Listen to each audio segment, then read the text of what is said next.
Good evening. Calling this meeting to order at 7:02. We reconvene to regular session.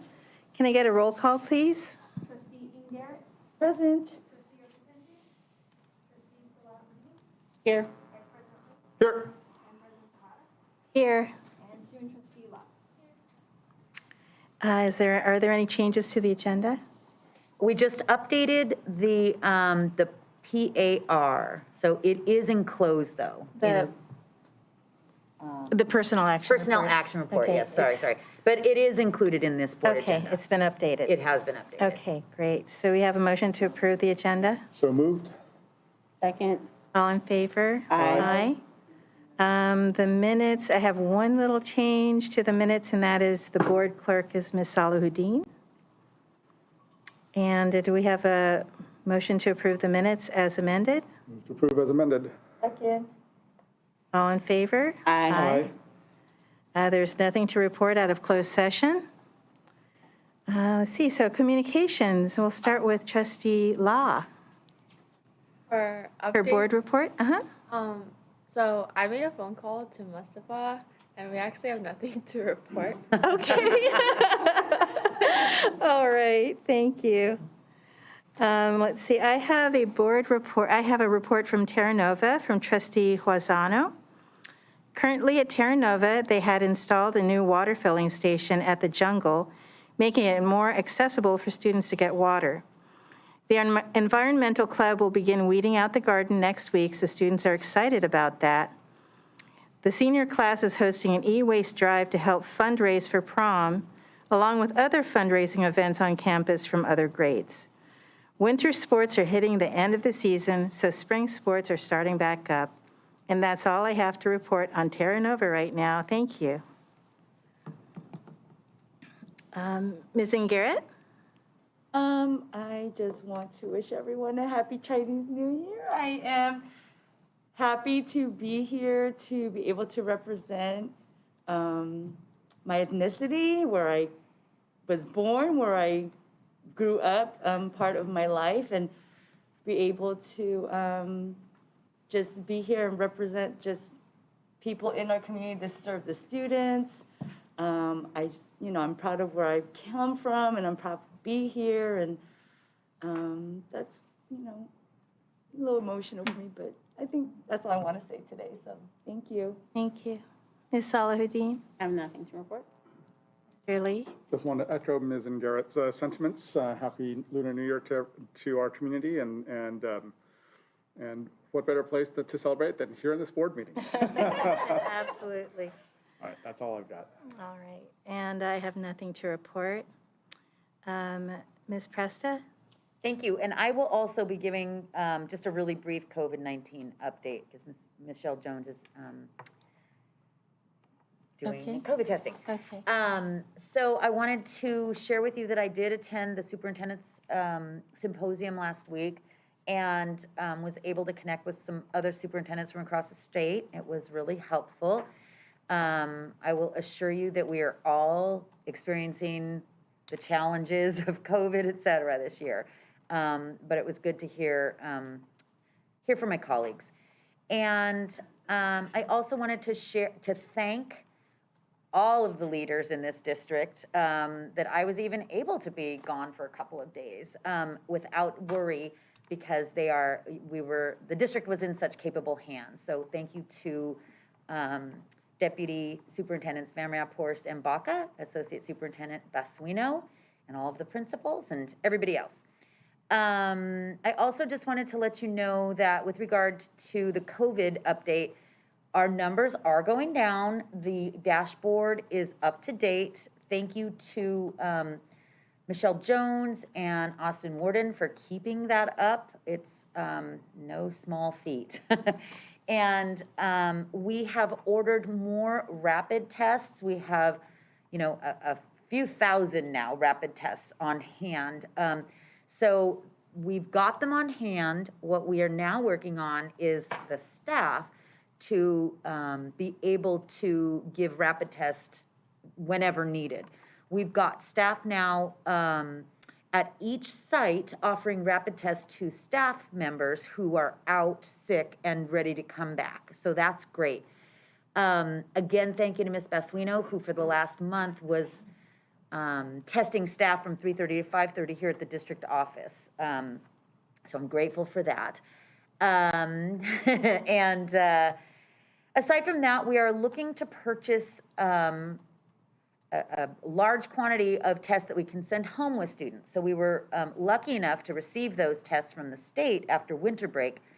Again, they came sort of at the last minute, so we weren't able to get them out before students went out. But what we would like to do is to get rapid tests to send home with students before they go on break, the next break, so that they're able to test before they come back. So that is our goal, and Ms. Jones has been working on that. I think that's about it. Okay, Thank great. you. Now for the AFT Local 1481 report, Ms. Casey. Pull a chair up. It's all right. Oh. Don't worry about it. It's okay. How you all doing? So a couple things. I've been, thank you. I've been attending some meetings with CFT, the Executive Council, and there are a couple things I want to say. One is, I can't believe that this is what we're talking about. We're still talking about COVID, that this is taking up a lot of our time and energy when our job is to educate. So there's another topic that we're talking about later today that I can't believe we're spending so much time on. But, and I hope that you'll allow me to speak at that time since I don't have much to say right now. But we're supposed to be educating our students, and that's our primary goal as a school district. And we're spending so much time on COVID. That cannot be helped. But it is amazing how much time and energy we're spending on things that are not directly 100% education related, and I wish that's what we were doing. So I look forward to getting back to that. Again, if you would allow me to speak later, if necessary, I have some things to bring up then. And, you know, the last thing I want to say is that when I'm in these meetings with CFT or even our own union, you know, not everybody has the same idea. We don't all agree on everything. And what happens is you have a cabinet or an executive board or such, and, you know, several of us vote one way and others vote another way, and many times it's majority wins. Sometimes it's 2/3, sometimes it's not. But whatever the stipulation is of it, once that decision is made, then the whole body says, okay, this is what we decided as a whole body. And that happens at Labor Council, you know, San Mateo Central Labor Council, that happens at CFT, that happens at AFT 1481 and AFT nationally. So I appreciate when that happens with the rest of us. So I just wanted to make that comment. Thank you. Moving on to the consent agenda items. We have a member that wants to speak on this item. Okay. Jake, is Sabrina Brennan on the line? On which particular, or Consent it's not agenda. just consent Just, agenda? Okay. You just send an email, Jake, saying that the password isn't working for Zoom. She sent it to the union. Okay. Is there a way to get her in or send her the password really quickly, or is that going to take a little bit of time? I'm going to forward him the email. He's on the email. Yo, you're on the email. Separate email that they get, I guess. So you don't have your email up. Would you like to give her, Council, you could pull it from any of the public comment confirmations that we get. Yeah, let me just get there real quick.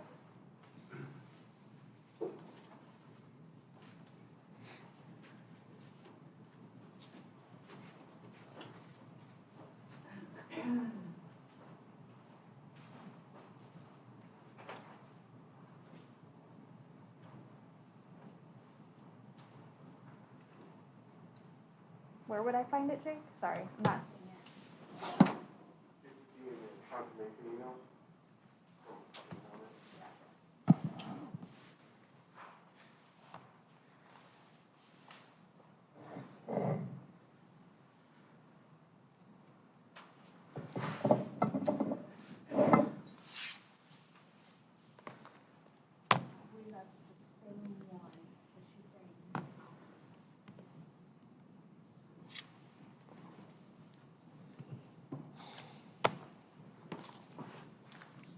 She,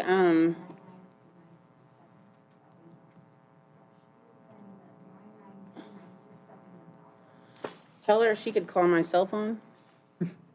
She has my cell phone number. That works.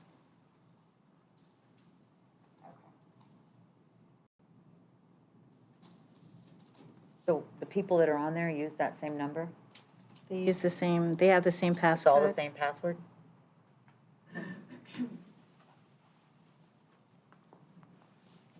All right. I just asked if she could call herself. Okay. If she needs it.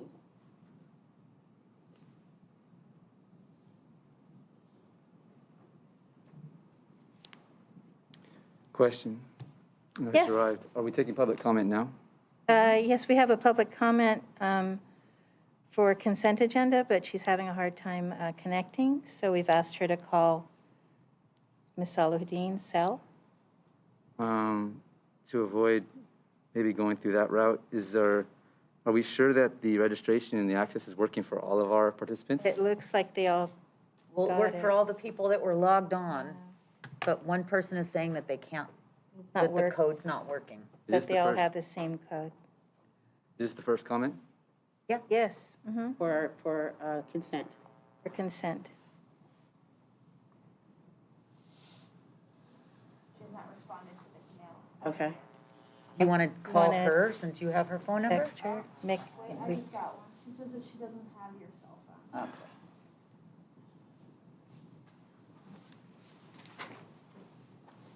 This is for consent or a later item? it's for Sabrina Brennan consent. had asked to make a comment on the consent agenda, so we're waiting to get her logged on.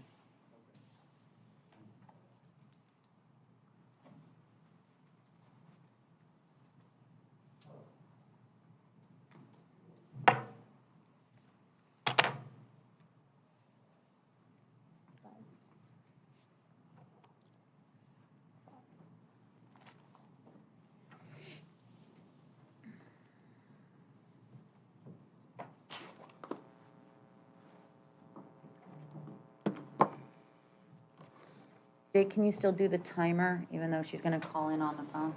Please? Thank you.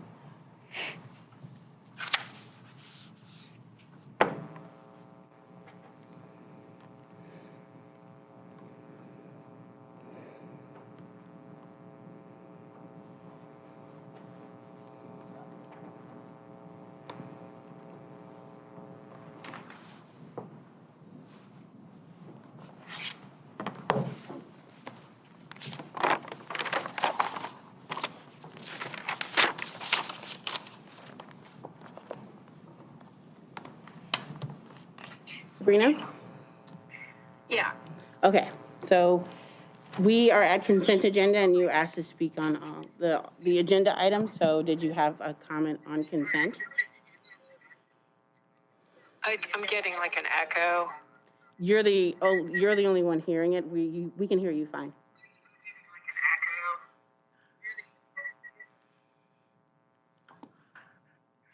Tell her. Yeah, if you want to go ahead and give your comment on consent, you have 3 minutes. Can you hear me? Yeah, we can hear you fine. Okay. So I just want to comment that in the past, I've had correspondence with the San Mateo County District Attorney about the lack of, I'm just going to say transparency with your public meetings and the lack of adequate. We're on consent. We're on consent agenda. Do you have any? Yeah, I'm speaking about that. So please don't interrupt me. Which items? Which item on consent is this regarding? In general, I'm speaking on all of the items on consent. In general, on all of the consent items, Okay. There is an inability for members of the public to communicate with the board because your policies related to public comment are completely absurd and inadequate. The fact that I can't get onto your Zoom meeting and raise my hand and make a comment like I can at every other public meeting in San Mateo County that I have attended in recent history speaks volumes. You guys need to change your policy. I'm going to be making another complaint with the San Mateo County District Attorney about the way you're treating the public. This is not acceptable. You need to allow members of the public to be able to communicate with you during Zoom meetings and raise hand function so that they can comment. You're not sending out the meeting ID. You're making people fill out a form and provide their first and last name.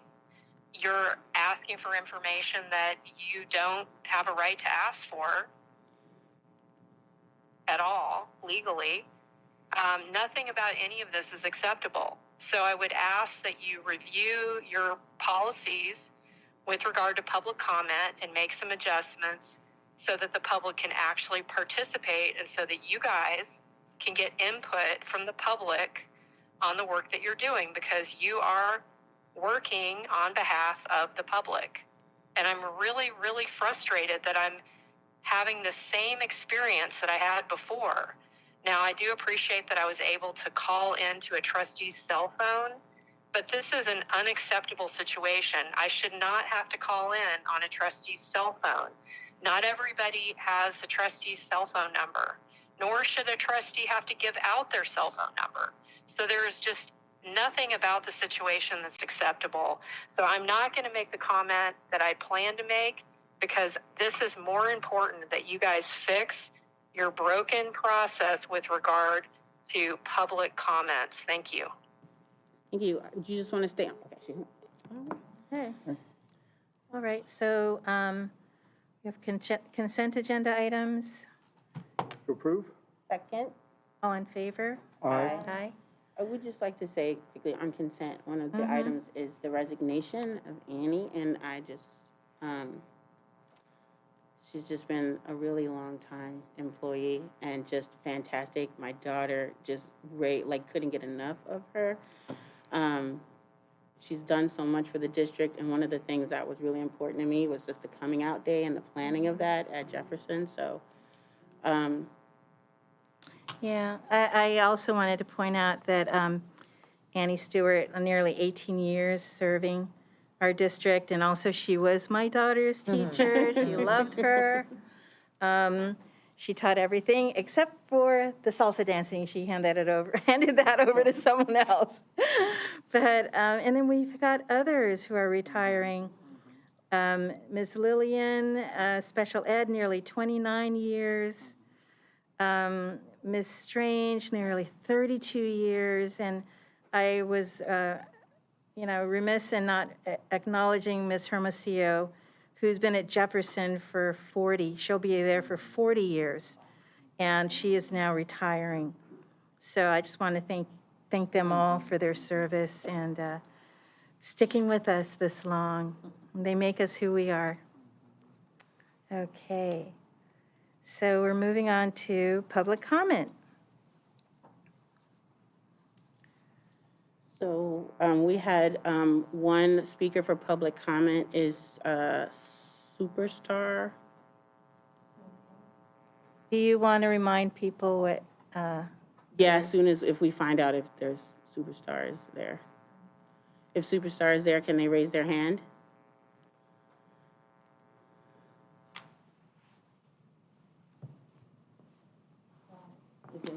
Oh, okay.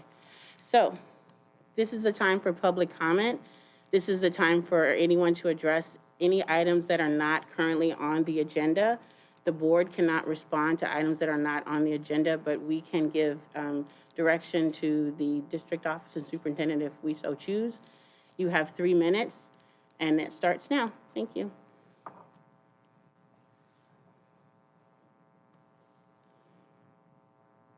Are you there? Can you hear us? Yeah, I can hear you. Can you hear me? Okay, so my name is Superstar. My name is a few names, but I'm here to exercise my First Amendment right for the community. Indeed, the First Amendment of the Constitution that our veterans of the American Revolutionary War fought for and still fight for today. So, per the Constitution and the Browns Act law, which governs these meetings, a member of the public need not to identify oneself, nor does one need to provide their phone number, their email address, their physical address, or any other identifiable information. Any mandated information by the school board is a violation of the Browns Act, as well as the First Amendment, so it will be reported. Furthermore, per the First Amendment of the Constitution, one can say anything that they wish. Are we understood on that? You don't need to answer that because this is my time. Now then, it's come to my attention that the school district has attempted to cover up a sexual assault, protected the perpetrator with lack of regard for the victim. I also understand that it appears to be an attempt to bully or coerce community members and leaders into making decisions that they may not wish to make. From past council meetings of a local city, I've come to understand a project plan to build 1,200 mostly unaffordable housing units at the Serramonte Del Rey property. I, as well as members of the community, find this proposed development to be absolutely asinine. I'm incredulous to think that this is truly for the community. In doing my research, as of January 28th, I found apartments.com. There's 563 apartments available in Daly City, 374 in South City, 224 in San Bruno, 61 available in Colma. It's a total of 1,222 apartments. Also in San Francisco, where most jobs are, there's 5,150 available apartments. So don't think anyone's ever heard of location, but most of the jobs are downtown, and there is affordable housing, some units at Colma Station, BART Station, and South City BART Station. So why in the world would somebody live all the way up on Serramonte Boulevard when their commute is downtown? In addition, there's newly completed apartments at Westboro and El Camino. So the obvious question is why, again, so many apartments, 1,200 units at Serramonte Del Rey. And for those, basically for those who need the assistance in understanding comprehension of the Constitution and of the Browns Act, there's library tutors.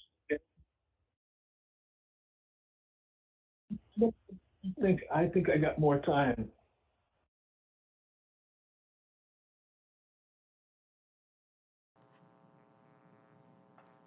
That is the only public comment that I have. Okay. Now on to discussion items. Ms. Van Raphorst on item 13A. Thank you, President Tejada. Good evening, everyone. There are 3 ARs, administrative regulations, that need to be updated after our recent negotiations. It's one phrase in all 3 of them. The 12-month calculation for FMLA. Previously, we had been doing it as a fiscal year, and through negotiations, we discussed doing it from your first incident of FMLA for the following 12 months. And this is for first reading. It would come back at the next meeting for approval. We have any questions on that? No. Comment? Yes, Mr. Ochapinti.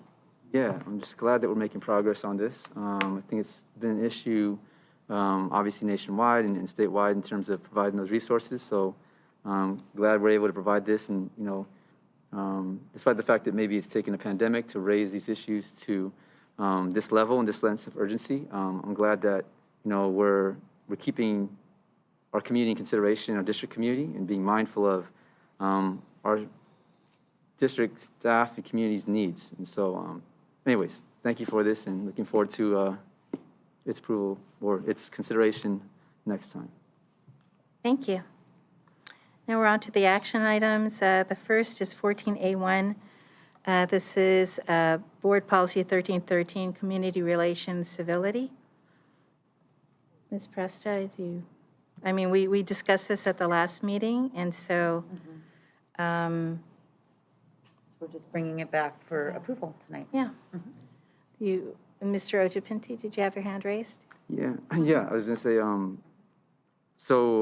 we are discussing it again. I want to wait to see if anybody else had something to say before I begin. Any comments? No.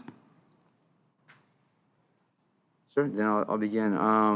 So in our discussion last time, my primary consideration was that, and concern was that there are laws that already encode and promote civility and civic engagement. First and foremost, we've heard this in many meetings, and I brought it up as well tonight, is our First Amendment civil rights and civil liberties protect the freedom of speech. And people will behave as they're going to behave. You cannot codify behavior. You cannot regulate behavior through law, except that which violates the law, violates civil rights, infringes on other people's civil rights and liberties. And so in reviewing this and looking at what cities, what other school districts have looked at this policy, it almost really didn't surprise me that many school boards have not adopted this. I know it was provided by CSBA, which is very helpful. CSBA does provide a lot of policies and guidelines for school boards who seek that help or feel like they need something extra to clarify a policy they may not be aware of or may feel they need to promote. That said, looking around the state and best practices, I have not seen many districts adopt this policy. Per what I was looking at last week, I compared the language, and instead, many districts already, like we do, have policies that actually address all of these issues. I think with a little homework and a little research, as board trustees, we should be aware of those policies that are already part of our board bylaws. They're already part of board policy. I do feel like this as a reaction to civic engagement, which spans the range of however people want to engage school board meetings, or even just civil disobedience in general. That is totally people's prerogative within the boundaries of the law. And so I've seen no illegal behavior at any school board meetings here. We have seen in other municipalities where city councils have forcefully removed people even when they have not misbehaved. And so in the spirit of our Constitution and civil rights, we must remember that these rights are here to protect the people from abuse of power and overreach of these kind of policies that seek to regulate people's rights and liberties to express themselves and be part of the government and decision-making processes in the public policy. So I did look up the policies that we have on the books. One that is often cited is Board Bylaw 9323. If you research that online, you'll find that many school boards across California already have this embedded in their board policies, as we do as well. If you want to pull it up, you can. It's under Board Bylaw BB 9323, meeting conduct. I can read it. I can read some of it. I'll just begin with a little bit. The first part is meeting procedures. All Board of Trustees shall begin on time and shall be guided by an agenda prepared in accordance with board bylaws and posted and distributed in accordance with the Ralph M. Brown Act, open meeting requirements, and other applicable laws. It goes on in one of the later sections to note that, let me pull up the next screen. Public participation on the next page of that. Members of the public are encouraged to attend board meetings and to address the board concerning any item on the agenda or within the board's jurisdiction. So as not to inhibit public participation, persons attending board meetings shall not be requested to sign in, complete a questionnaire, or otherwise provide their name or other information as a condition of attending the meeting. I should note that our board, as many municipalities throughout the course of this pandemic, have opted through Zoom and other remote means of access, are actually in violation of this policy, because in order to register, many times people are required to use an email, which through other means may be used as an identifier of people in the public, and including asking for their name. I did note that our Google form does not require the name now, but in the past, this has been an issue, and I would encourage us to look at that further. In addition, with just the other technical difficulties, I will continue reading our policy, keeping in mind. In order to conduct district business in an orderly and efficient manner, the board requires that public presentations to the board comply with the following procedures. 1, the board shall give members of the public an opportunity to address the board on any item of interest to the public that is within the subject matter jurisdiction of the board, either before or during the board's consideration of the item. I think we should understand this in consideration of the public's time, given that some of our items sometimes fall at the end of a meeting or in other parts where it would be harder for people to access and participate. Number 2, at a time so designated on the agenda at a regular meeting, members of the public may bring before the board matters that are not listed on the agenda. The board shall take no action or discussion on any item not appearing on the posted agenda except as authorized by law. Number 3, a person wishing to be heard by the board may do so by completing a blue card indicating the agenda item he/she or they wishes to address. The clerk will then recognize that persona at the appropriate time.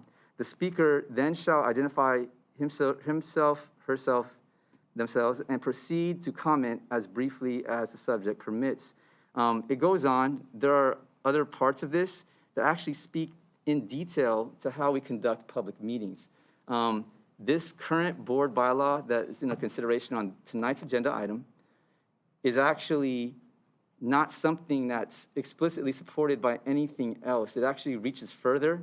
My concern isn't that it is on its face illegal, but I think it can be challenged and will be challenged, and I think that it's unnecessary in the same respect that we don't have a precedent for that, and where necessary, it's asking people to comply with a policy that is not only required, but is almost misleading in terms of promoting what I think our First Amendment rights are in public meetings. I think it sends the wrong message to our community, to our students, and to our families. And I would encourage full participation, as I've seen in meetings prior. I will note, too, I did watch the meeting. I was not able to make it for the first part of our meeting last week, and I noticed there's a public comment that addressed me directly. I won't speak to it on this item, but my point stands. If you have something to say, you have full right to say it. And you have every right to express that, and I want to protect that as anybody else would who believes in our civil rights. And that said, I would say this is not necessary, and until any major school district passes this in terms of best practices in the state of California, we should not be passing this.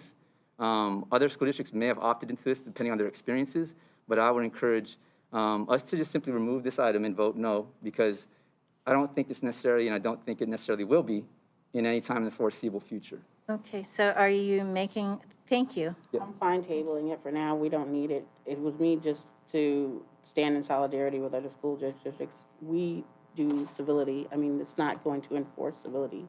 It's up to us to do that. So I'm fine tabling it. Well, I would like to vote on it. So do we have a motion? Motion to table this item or remove altogether. Second?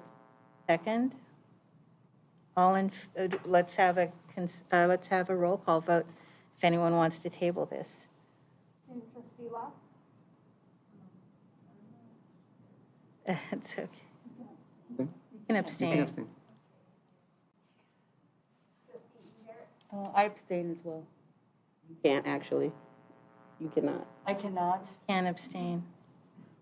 Why not? Because as board a voting trustees, we're elected, member. we have to Yeah. vote on every item unless there's a conflict of interest. Well, I'm just conflicted about it because it's just giving, I mean, I read the policy, it's just saying that we're given, it's just there so we are showing an example of how to provide civility for our school district, and I have no problems with that. So I don't feel like we should be tabling it. It's not really a big difference for me. Okay. To show an example of how to act and behave in front of our community, so. So you vote no. I'll vote no. Aye. Aye. No? No. Do we have a motion? Move to approve the civility, VP 1313A, which I've noted actually several school districts have approved. In fact, there's one school district up in the way northern California that approved it back in 2014. Excuse me, which school district was that?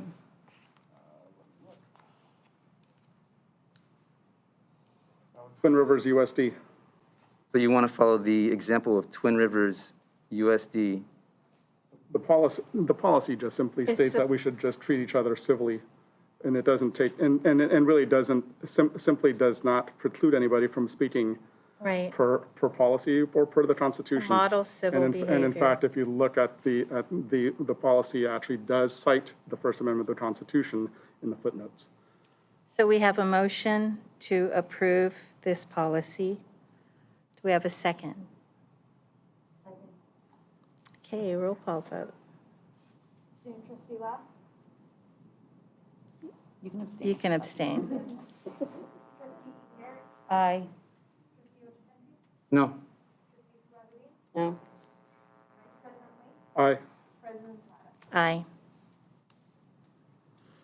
Okay, moving on to Human Resources, the 14B1 Governing Board stipend increase. Good evening, President Tejada, members of the board. If I sound like Dana, it's because she wrote this. Okay. Got a little Canadian in it.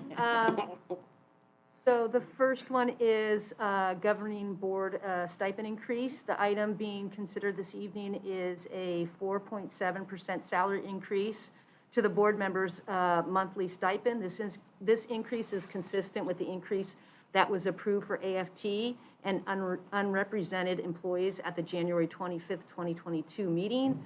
I welcome any questions you may have, and there's the Dana part. Okay. We have any questions? No? Okay, do we have a motion? Move to approve? Second. All in favor? Aye. Aye. Item 14B2, application for variable term waiver for Lee Medvedoff. Good evening. The next item this evening is a variable term waiver for Special Ed Director Lee Medvedoff.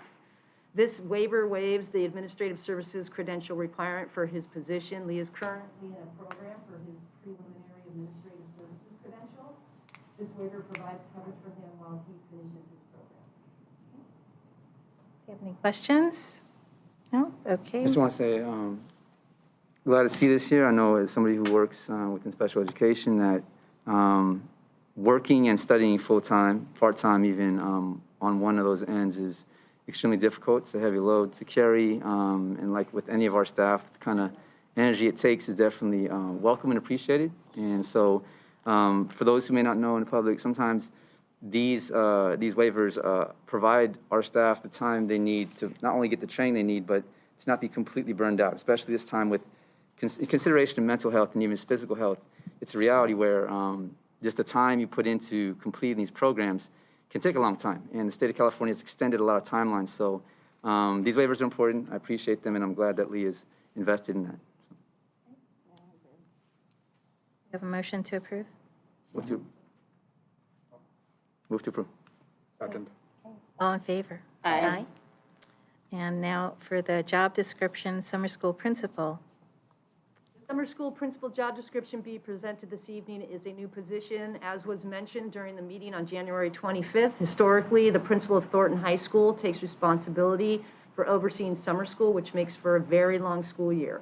By creating a separate job description, we create the opportunity for aspiring administrators to gain principal experience. We don't have any questions. Can we get a motion? So moved. All in favor? Aye. Aye. Okay. Now, item 14C1, the garden at Serramonte Del Rey, recommendations. Let's see.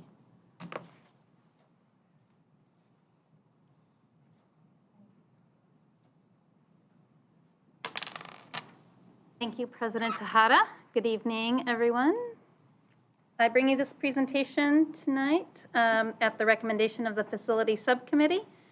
It has been developed in consultation with our Director of Construction, Stephanie Phillips, and our Director of Maintenance and Operations, Marcus Peppers.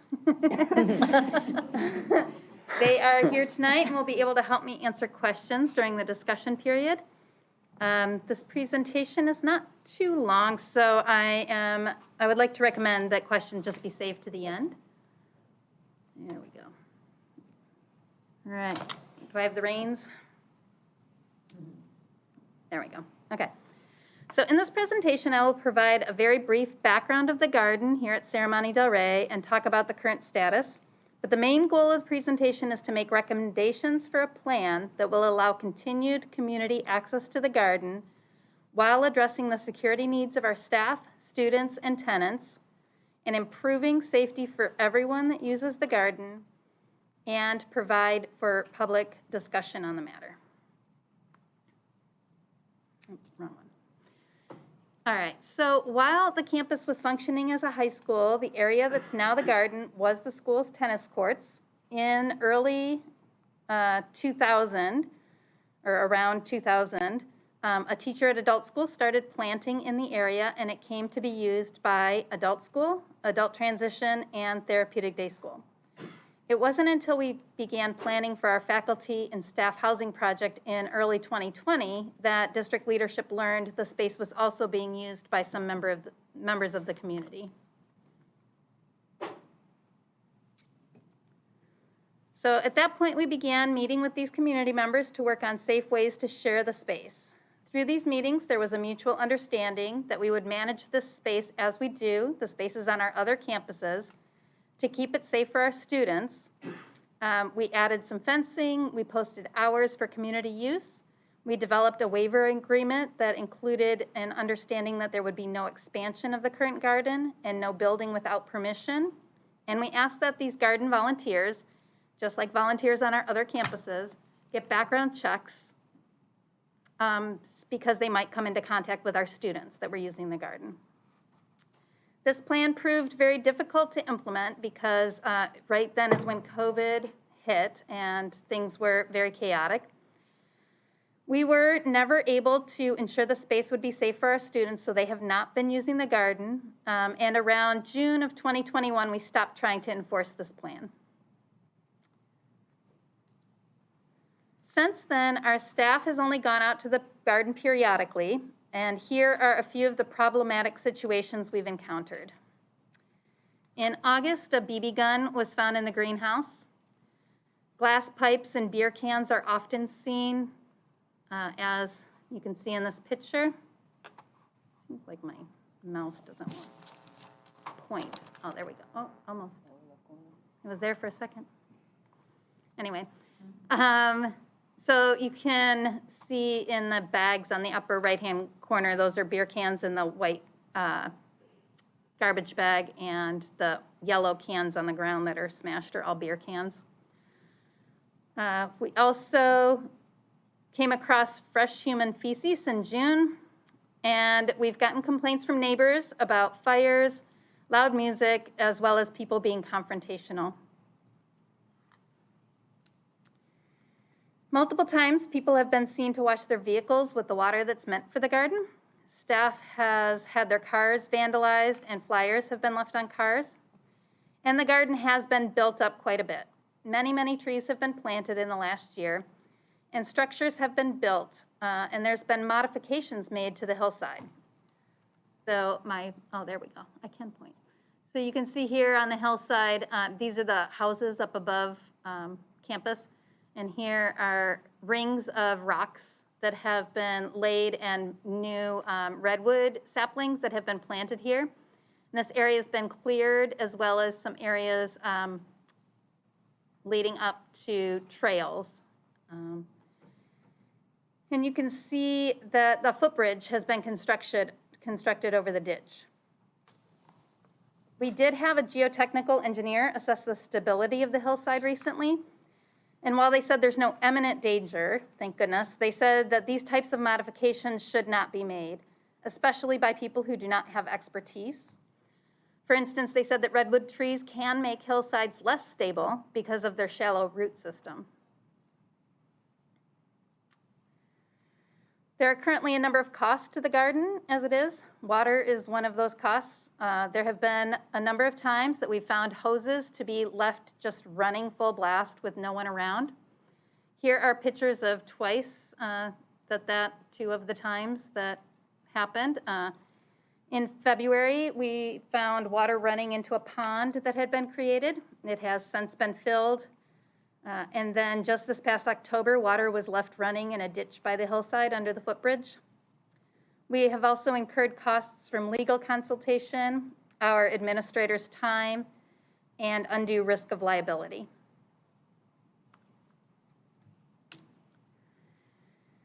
I've included 2 short videos that show some recent examples of incidences that we're just currently not really set up to handle. So, does not look like they're going to work for me, does it? The play button's not there, where it was before.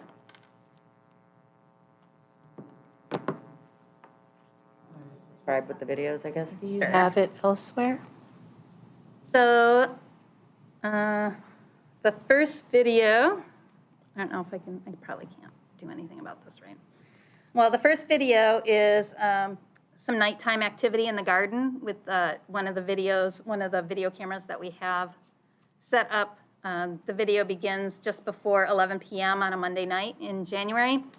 And there's 4 people going in and out of the garden. You can see flashlights and not sure what they're doing, but they bring something out of the garden and they do some, you can't really tell exactly what they're doing, but they're in the parking lot, they're in the garden, and they don't leave until after midnight. And that was just January 17th. And then the second video is an example of someone who comes into our building from the garden area and actually urinates in the garbage can in the hallway and throws things around the hallway and makes a bunch of loud noises and just really leaves everything a mess.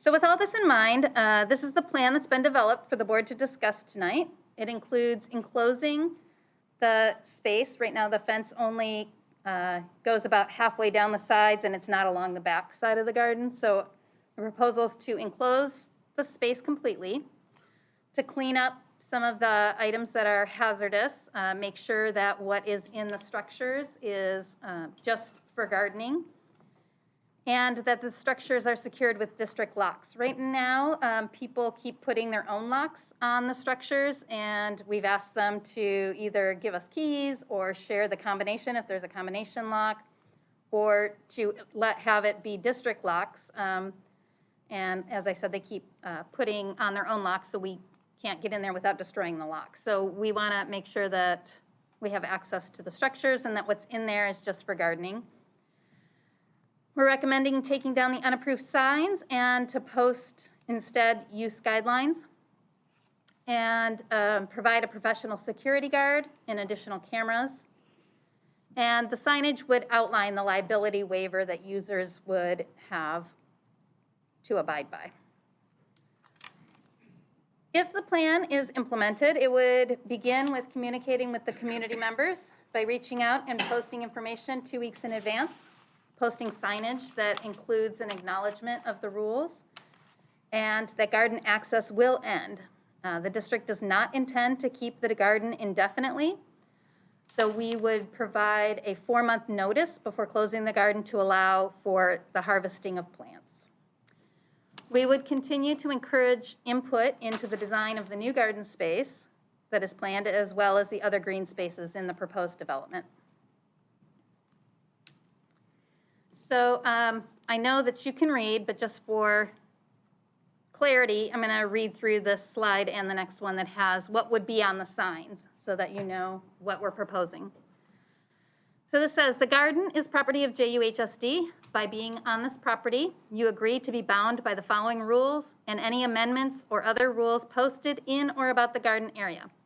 If you breach the rules, you agree to indemnify JUHSD for any loss, cost, damage, or expense incurred in result of that breach. So this was developed in consultation with our county council. It says you are being granted a license to use this space for gardening purposes only. Using this space for other purposes or a failure to comply with posted rules will result in loss of privilege to use this space. The hours would be posted. We're proposing 10 a.m. to 5 p.m. daily. JUHSD is currently offering the use of this space as an interim community garden and plans a more permanent community garden in the future. JUHSD plans to give at least 4 months' notice before the closure of this interim garden. During posted hours, the garden is open to members of the public who agree to abide by all posted rules and regulations. It is your responsibility to review and keep yourself informed about these rules. If you are directed to leave the property, you must vacate the area immediately, taking with you all personal property. If you refuse to leave or return without permission, you will be prosecuted for trespassing. And then just a note to say that security staff and security cameras are here for your protection. And then here are the rules that are, you know, they're geared towards the garden, but they also are very similar to rules we have at our other facilities. General, courteous behavior is required. Visitors may not assault or batter anyone, engage in threats, damage fencing, cameras, or any other property, or interfere with the gardening activities of others. Signage, only signs owned and posted by JUHSD will be allowed. Any other signs will be removed and held in storage for 2 weeks, then discarded. Personal items. Any non-garden personal items left on premises may be removed by JUHSD staff and held for 2 weeks. If not claimed within that period, they will be discarded. Locks. Only JUHSD locks may be used on premises. Any other locks will be removed. Construction. Building of any sheds, stairs, bridges, pavers, or other structures is prohibited unless pre-approved by JUHSD in writing. Water use must be limited to gardening uses only. Please conserve water. And then prohibited on school district property, alcohol, tobacco and nicotine products, cannabis or cannabis products, any substance that may not lawfully be possessed, used, or sold in California, firearms or other weapons, discharge of any human waste in areas outside of restrooms, and pets except documented service animals. And so the summary is the recommendation is to approve either scopes of work or agreements with entities to provide fencing, cameras, and security staff. And those are provided in your packet. The prices are outlined there. And lastly, this is a picture from just this past October. And I am ready for any questions, comments, or discussion. Okay. A public comment? Yeah, why don't we go to public comment right now? And then we can have our discussion afterwards.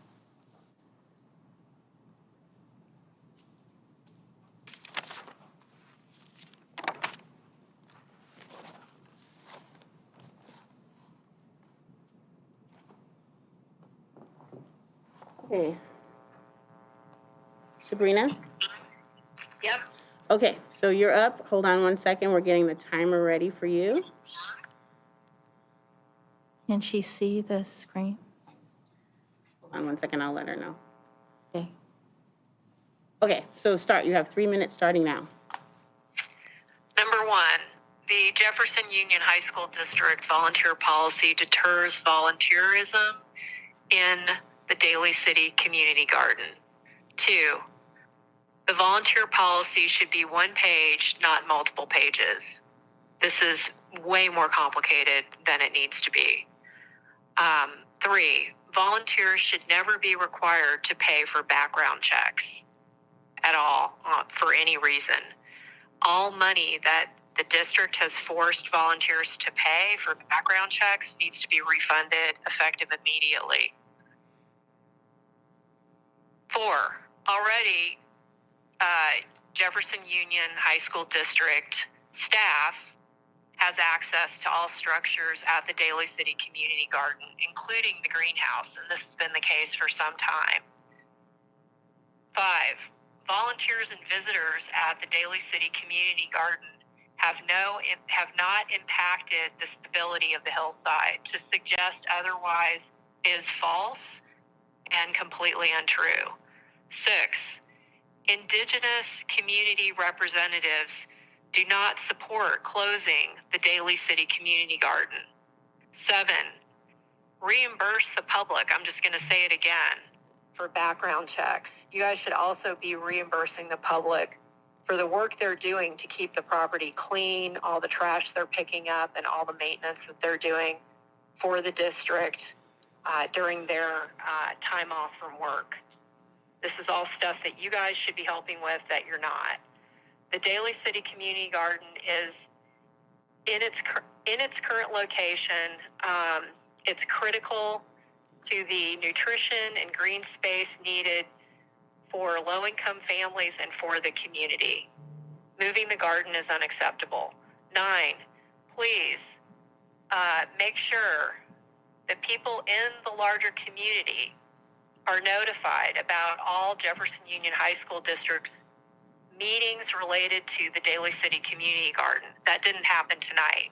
The public outreach did not occur. This is not a transparent process. Stop using a divide and rule strategy to control the public process. 10, Jefferson Union High School District must not privatize existing public spaces essential to the health and well-being of Daly City residents. And I'd also like to say that with regard to waste of water, there is a chronic problem with waste of water and landscaping at schools throughout the Jefferson Union High School District, not just at the community garden. And in fact, members of the public who've been volunteering have been very conscientious about not wasting water. Thank you, Sabrina. That is your time currently. Thank you so much for your comments. Okay. So the next speaker on the list is Hiba.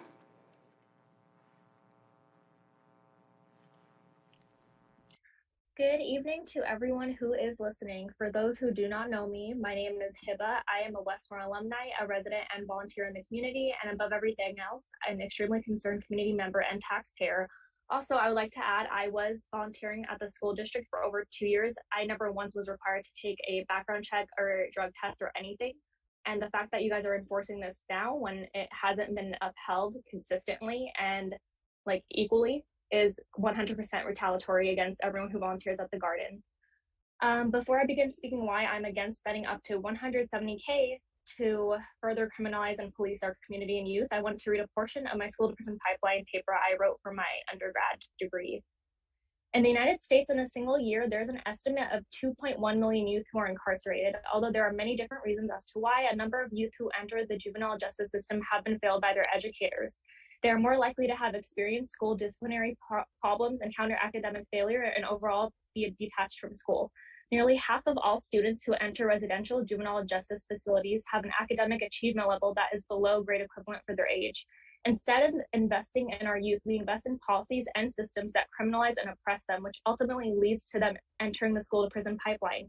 Critics have argued that teachers and schools in general should not be held accountable when it comes to the incarceration of youth, although educators, similar to law enforcement, uphold policies and or laws that disproportionately affect Black and brown youth, regardless of how contradictory, unequal, or unethical they are as a result of their job entailing them to do so.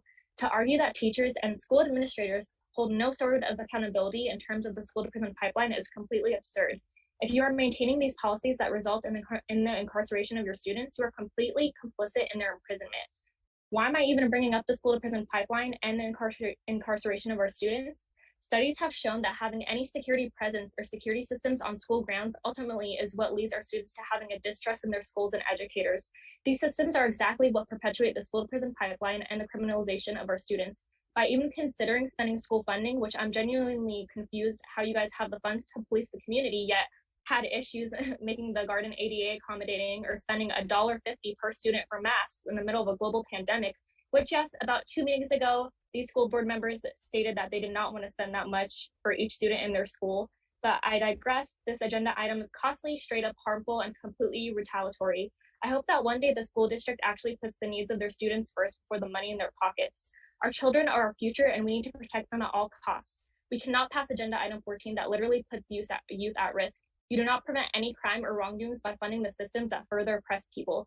As my criminal justice professor, Cesar Rodriguez, said, your mission is to provide our students the best education possible, and investing in these private goods and services betrays that fundamental purpose. JUHSD is currently failing to invest into the lives of children with the least resources, the most need, and the most importantly, highest potential for growth. Thank you. The next speaker is Glenn Marcato. Glenn?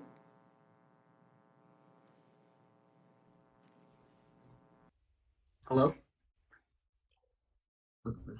So we know that increased surveillance in the garden is just another tactic to keep developing and pushing a fake narrative to people's faces in order to throw more dirt on those who just want to preserve a garden. Y'all are mischaracterizing people who want to save a garden. Think of how silly that actually is. If y'all feel so confident about your position in support of the Serramonte Del Rey project, then why do you have to manipulate people? Stop trying to manipulate people. You guys want everyone to fear the big bad monsters of the garden. You mean the ones who are literally gardening or seeking refuge in it simply to care for their physical or mental wellness? Everyone needs an immediate escape from their hardships, and one of them is being immersed in nature. I don't know why some people take that for granted so easily, especially knowing we don't have enough of them. You may not see eye to eye with the garden's advocates, but is that really a reason to demonize or criminalize them? Y'all need to reevaluate your approach, because adding those cameras or adding surveillance sounds very fascistic to me. You guys are looking to build a dystopian future for our community with all this nonsense. I urge you to keep the garden surveillance free and have some respect for our community members. I'm done. Comments? The next speaker is Victoria Becker. Is Victoria there?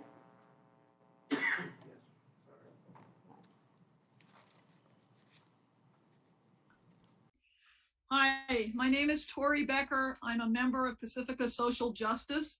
I continue to be appalled at everything about the Serramonte Del Rey project, a project on public land. The 1,200 market rate apartment few people in Daly City can afford to live in, the destruction of an exquisite, huge community garden.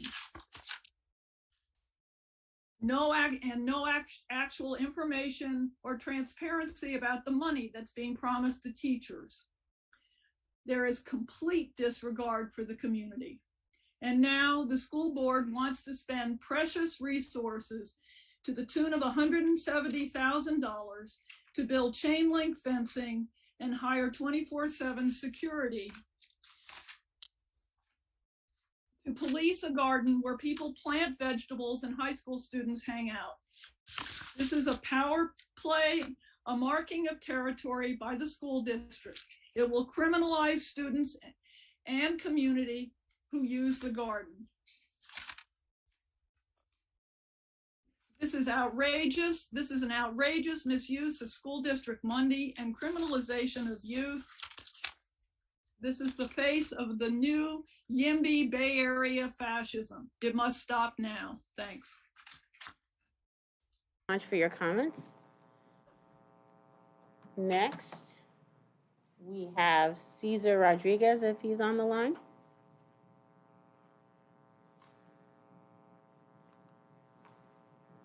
Cesar Rodriguez.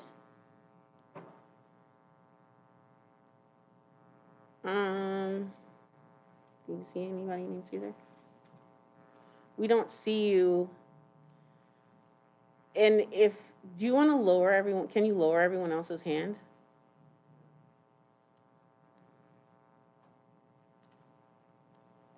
Call-in user. Yeah. If you're Cesar Rodriguez, can you raise your hand?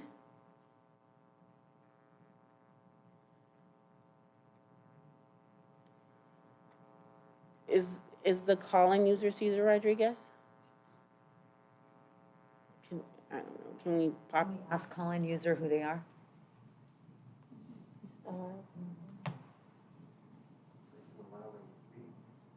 Yeah. Hello, person on the phone. Are you Cesar Rodriguez?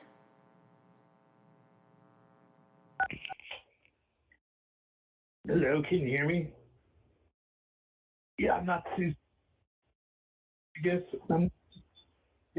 you start now with that. I'm a great citizen. I'm a superstar. Now is where you start my time.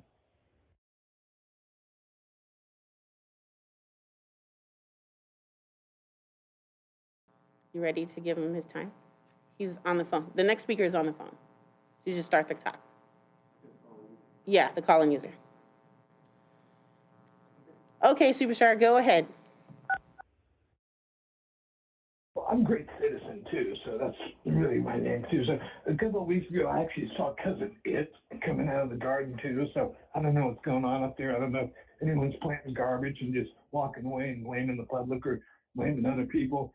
Well, you know, maybe leaving boxes of Krispy Kreme donuts. I don't know what the hell heck's going on. Also, you know, here's a plan. Here's a plan. So we're going to build the school, okay, up to standards. Let's going to build a community center and a mental health clinic. I mean, obviously, individuals on the committee right now, I mean, with the exception, obviously, of Mr. Pinches, needs help as well. So we're going to build it big. The mental health clinic will be about 5 or 6 stories. It's rampant, so we really need that to be done. What I've been hearing now, again, time and time again, is absolute ignorance, arrogance, and pure stupidity. I mean, building something like this would be absolutely ridiculous, and destroying the gardens would even be worse. So, I mean, you're losing the community's trust and public's trust. So, the Planning Commission needs to go back to redraft for the aforementioned facilities. I can honestly say for myself, you know, as leaders in the community, if I mention a name such as Colin, maybe I'm speaking of Colin Kaepernick, who, you know, made a global statement and now the world watches, but need to recognize an individual on council. I'm sorry, on board, Nick. Nick's an educator. Nick stands up against racism. Nick stands up against the murder of a man on April 7th, 2021, Mr. Roger Allen. And last but not least, Nick voted no on destroying the community garden. So he's truly a community leader, community hero. So perhaps all of you could take heed, take note of what he's doing and what he's done for the community, for the students. With regards to cameras in the garden where minors are, the Board of Education needs to know about this. The Attorney General needs to know about this. The government needs to know about this. Now, I say the name Gavin. Who is Gavin? Gavin Newsom? He used to be a mayor of San Francisco. He used to be a board of supervisor of San Francisco. So he should be serving the community and the public as well. So he needs to know about what's going on, this disaster that's going on up at the garden. So everybody needs to be on notice. Everybody needs to understand how serious this matter is, the Brown Act law violation. So you guys need to get this together. You need to get it together. You need to stop thinking about yourselves, stop thinking about the developers. You need to start thinking about the community and your mental stability as well. So let's get this together to make it work for the community. And Nick, take the lead on this and make sure that everybody's sane. So much for your comments. The next speaker we have is Melissa Ambrose. Is Melissa on the line?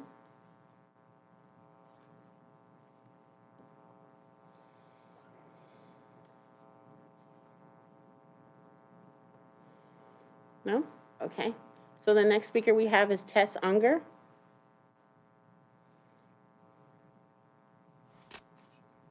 Hello, can you hear me? Hello? Okay.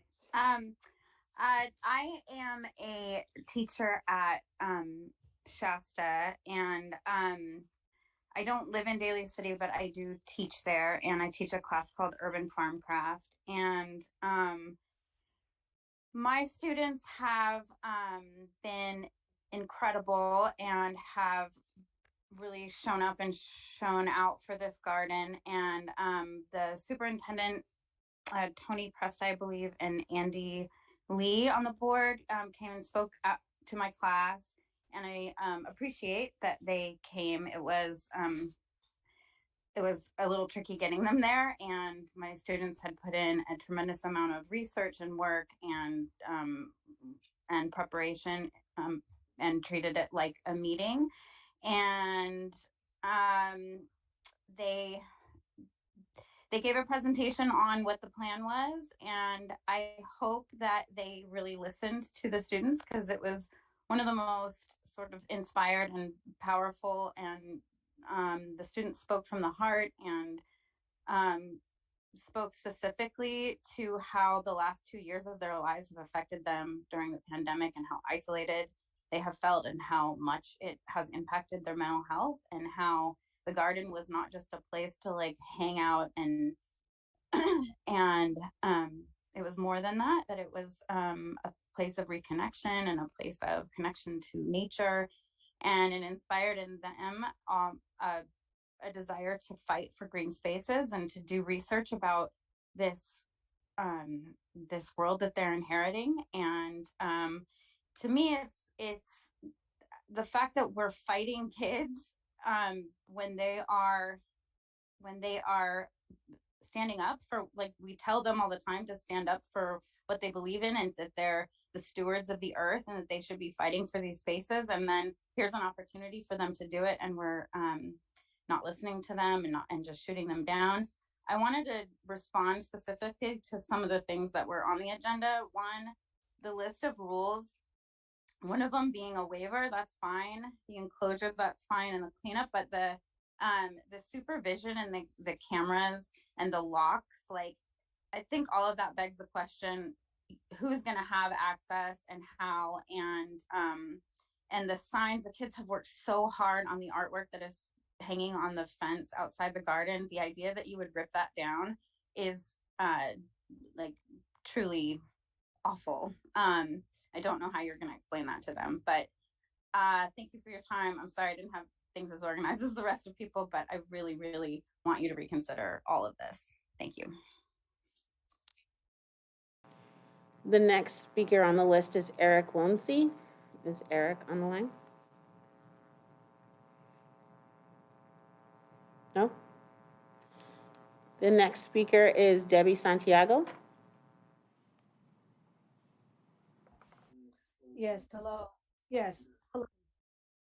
Okay. Yes, as part of the Native community, and yes, we've had ongoing talks, but at the same time, we do not support what's going on.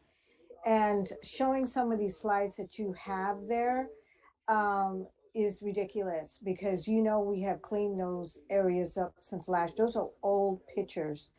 And also showing blank cameras. When we asked you on our meeting last Monday if we could take a look at what you were looking at and not able to show it now, that is not right for these kind of items. And so for us not able to see what you're trying to show, what was happening at night or what was going on, that's not right. We should be able to have access as a community and as a Native woman to be able to see what's going on. And also, you do have access to the locks. I have talked to Eric, and he says you have access always to the locks that's there. And also, the water that you had seen that you said was running was done by your own staff people. When the community that were there, we made sure that the water was maintained and the valves were shut off afterwards. And we've always maintained the in and out hours of the times that you had put up. And also putting more fencing around it and having the police an extra camera is telling me that you, again, you're doing double standards. You say you need to have money for the teachers, you're spending more for cameras and the fencing you should have for the teachers and your students, who has been actually left out of this whole equation of this project. You need to listen to your students, and a lot of them are stepping forward, and pulling down those posters would always show the students that you don't care for them at one idol. And also going back to being an Indigenous person, you have not actually spoken to the American Indian Cultural Center. You have not spoken to the American Indian Cultural District, nor the Heritage for the California Tribes, because you have not done so much as any of those things, because Daly City does not have those. All other cities around us have those.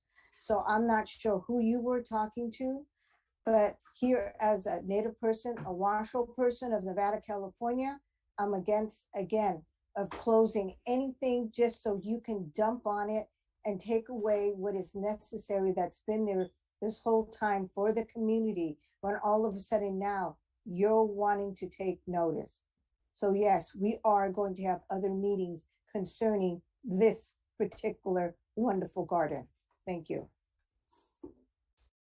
Jay, can I see the list, please? 4DC is up next.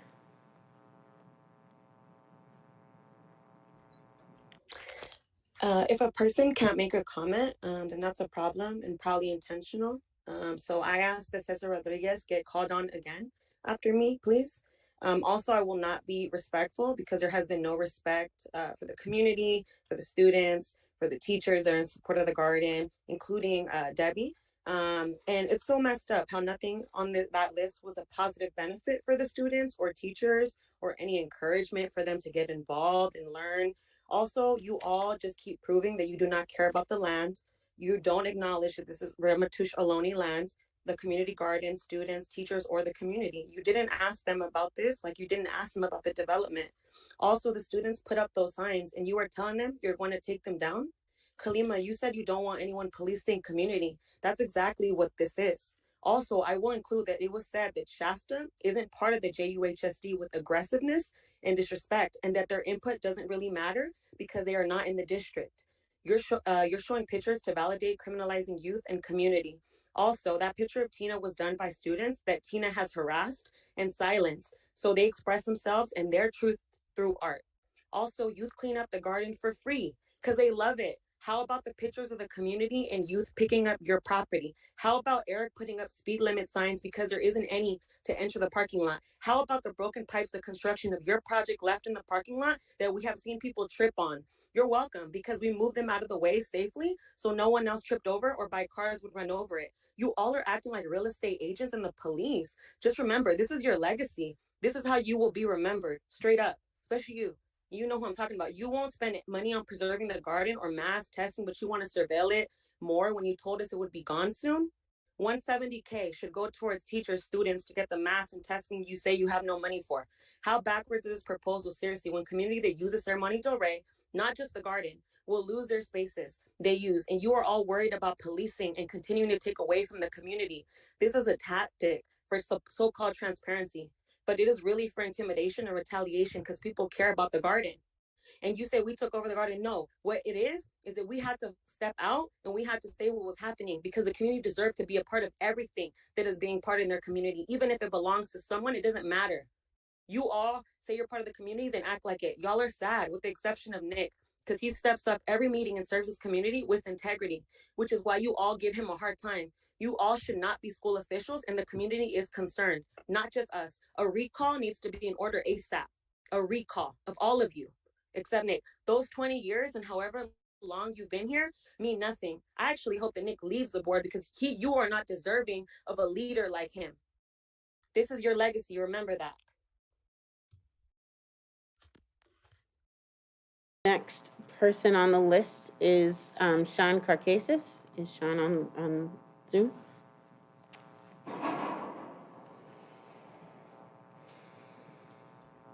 Can you hear me? All right. So my name is Sean Carcasis. I'm evil. I'm a teacher in the public school. I get it. Thank you, Miss HIPAA and Superstar. I realize what I'm going to say is not going to go over well with a lot of people because I am evil. I have a hidden agenda, I guess. But I'm just fed up with the fact that I still have to work 2 jobs. 2 jobs. In fact, maybe the school district can give me a second job as a security guard at this garden. And I don't understand why people are so worried about this. Why can't we just let it go. Maybe give the garden to Daly City. It's our property. And the problem here is if someone goes onto this property and gets hurt, we are going to have to pay for it. We are. We don't have money for this. We don't. And I get the community wants it, or at least some people do. And the other factor in this whole thing, which I really don't understand, and I'm sorry I'm getting passionate, but again, I'm the evil enemy because I'm a teacher, okay? The thing I have a problem with is actually kind of do with the First Amendment. And that has to do with one board member in particular that has done 0 things for all teachers in our district. And I'm fed up with this. And I am not alone. And I know every single teacher that I know thinks the same way about you, Mr. Nick Ojapinti. We are tired of this. You have not done one thing to help us. Fine, you're against the idea of building this new proposal. Do you have any other suggestion to help us? No, you don't care. In fact, you've never said anything of value ever. The only thing you've ever said, ever, has been to crush and do anything to try to help us. When all the other board members have done everything they can to help, you've done nothing. All you've done is complained. And for that reason, I know now that the only reason you're there is for political gains. And you are a politician, and I could see this as a stepping stone. And as the ancient orator said, Cicero, politicians are not born, they're excreted. And that is totally true with you. And I am ashamed to say that at one point you were a teacher. Even though you weren't a teacher, I know you were a substitute, it doesn't matter. I'm an educator, I'm doing whatever I can. I'm struggling. I'm staying up late at night to help my students. I get to school early. I don't have the money for everything, and I'm trying. And what I'm running into is nonstop problems with this. If this program works, in 10 years from now, there might be some kind of living wage for me, where I don't have to work a second job, where I don't have to worry about finances at this time. It's hard enough going into a classroom where there's COVID everywhere. But please, give us a chance to do our job. And I get it. You want the garden. I get it. I get it. But please, stop demonizing us, the teachers. And again, your job as board members, and I appreciate all of you so much for doing this. You try your hardest, and I know this, and the other teachers know this. The other administration knows this. Everyone knows this. But Nick, get your shit together. Get it together.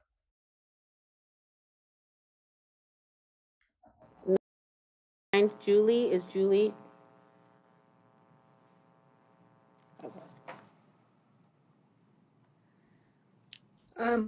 This is Julie. My name is Julie Starabin. And I felt like that was a really inflammatory presentation that that woman did. I mean, aside from anything else, the development is not a done deal. No EIR has been done, no final approval. Obviously, the high school district has no interest in reaching a compromise with the vision of community members who want and deserve the community garden. I can't believe that the district wants to spend up to $170,000 to close off the garden to the children and adults who want to enjoy it. It's a beautiful garden. And $170,000 for 6 months of unnecessary fencing and security guards. Is that really the job of a high school board? Is that really the job of anyone to criminalize using a garden? Is that really the way to improve conditions for teachers? No, I don't think so. And I really hope that you don't pass this. Thank you. Next up, is there Renee Daniel?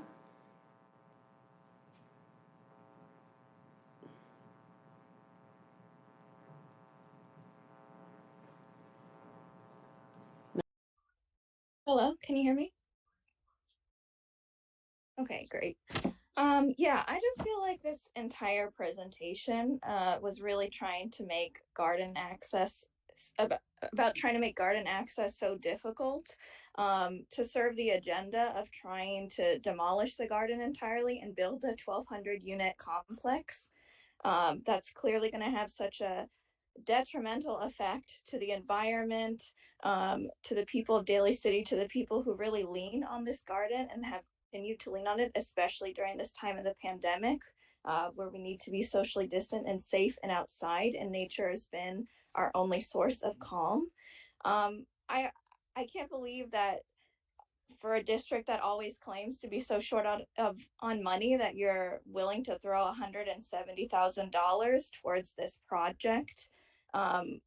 Just the idea of having security cameras and 24-hour surveillance sounds completely just appalling and not okay for any kind of community space.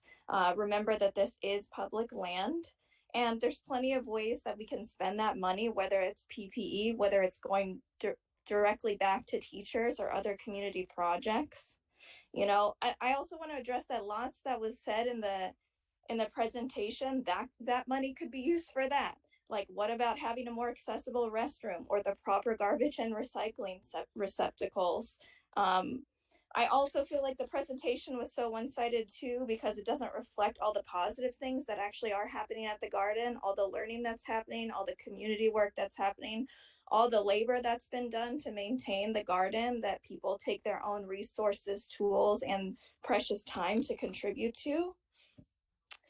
And yeah, the fact that it's Lunar New Year just feels even more fitting today, because it's all about, you know, welcoming more abundance into your lives and having a good new year. And you know, I always think of the quote that says, when you have resources, you build a bigger table, not a higher fence. And this just feels like this is you're literally trying to build a fence when you have these resources to food, to community, to all these things that are so important for the community.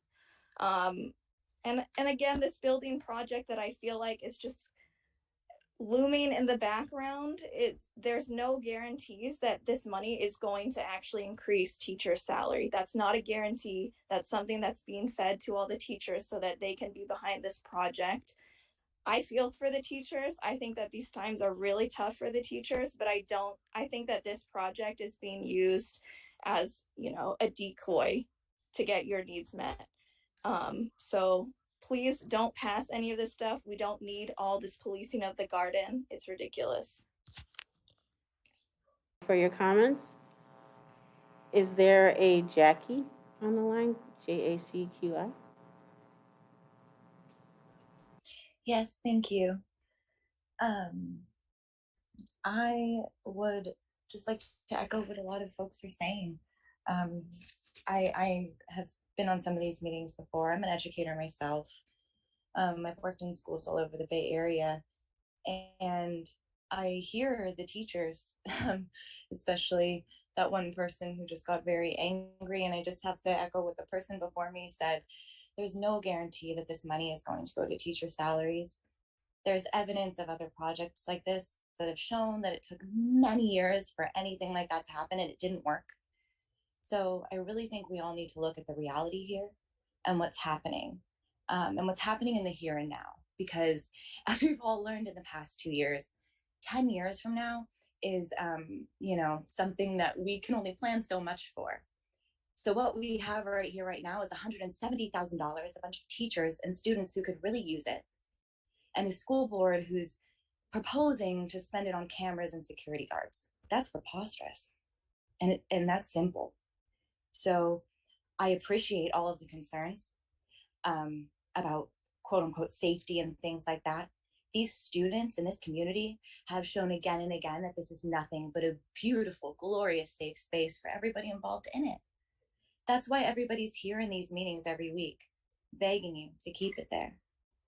So rather than hoping that we're going to solve immediate problems with money that will come maybe in 10 years, it seems a bit more logical and urgent to use funds that you all have now to support the needs that are currently there.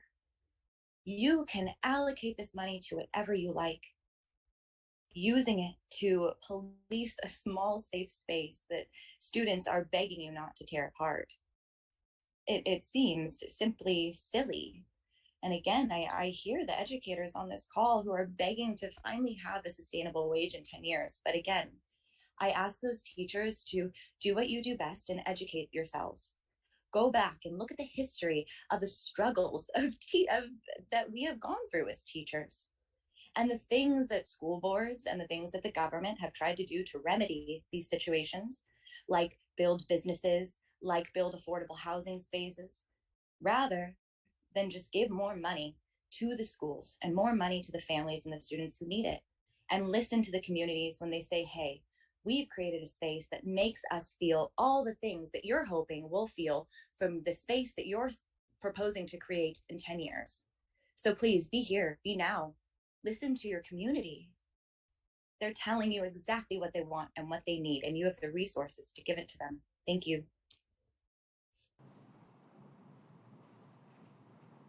Thank you.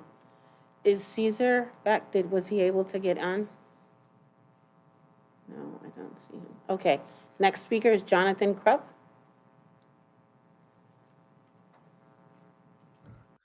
Yes, hello, board members. Can you hear me?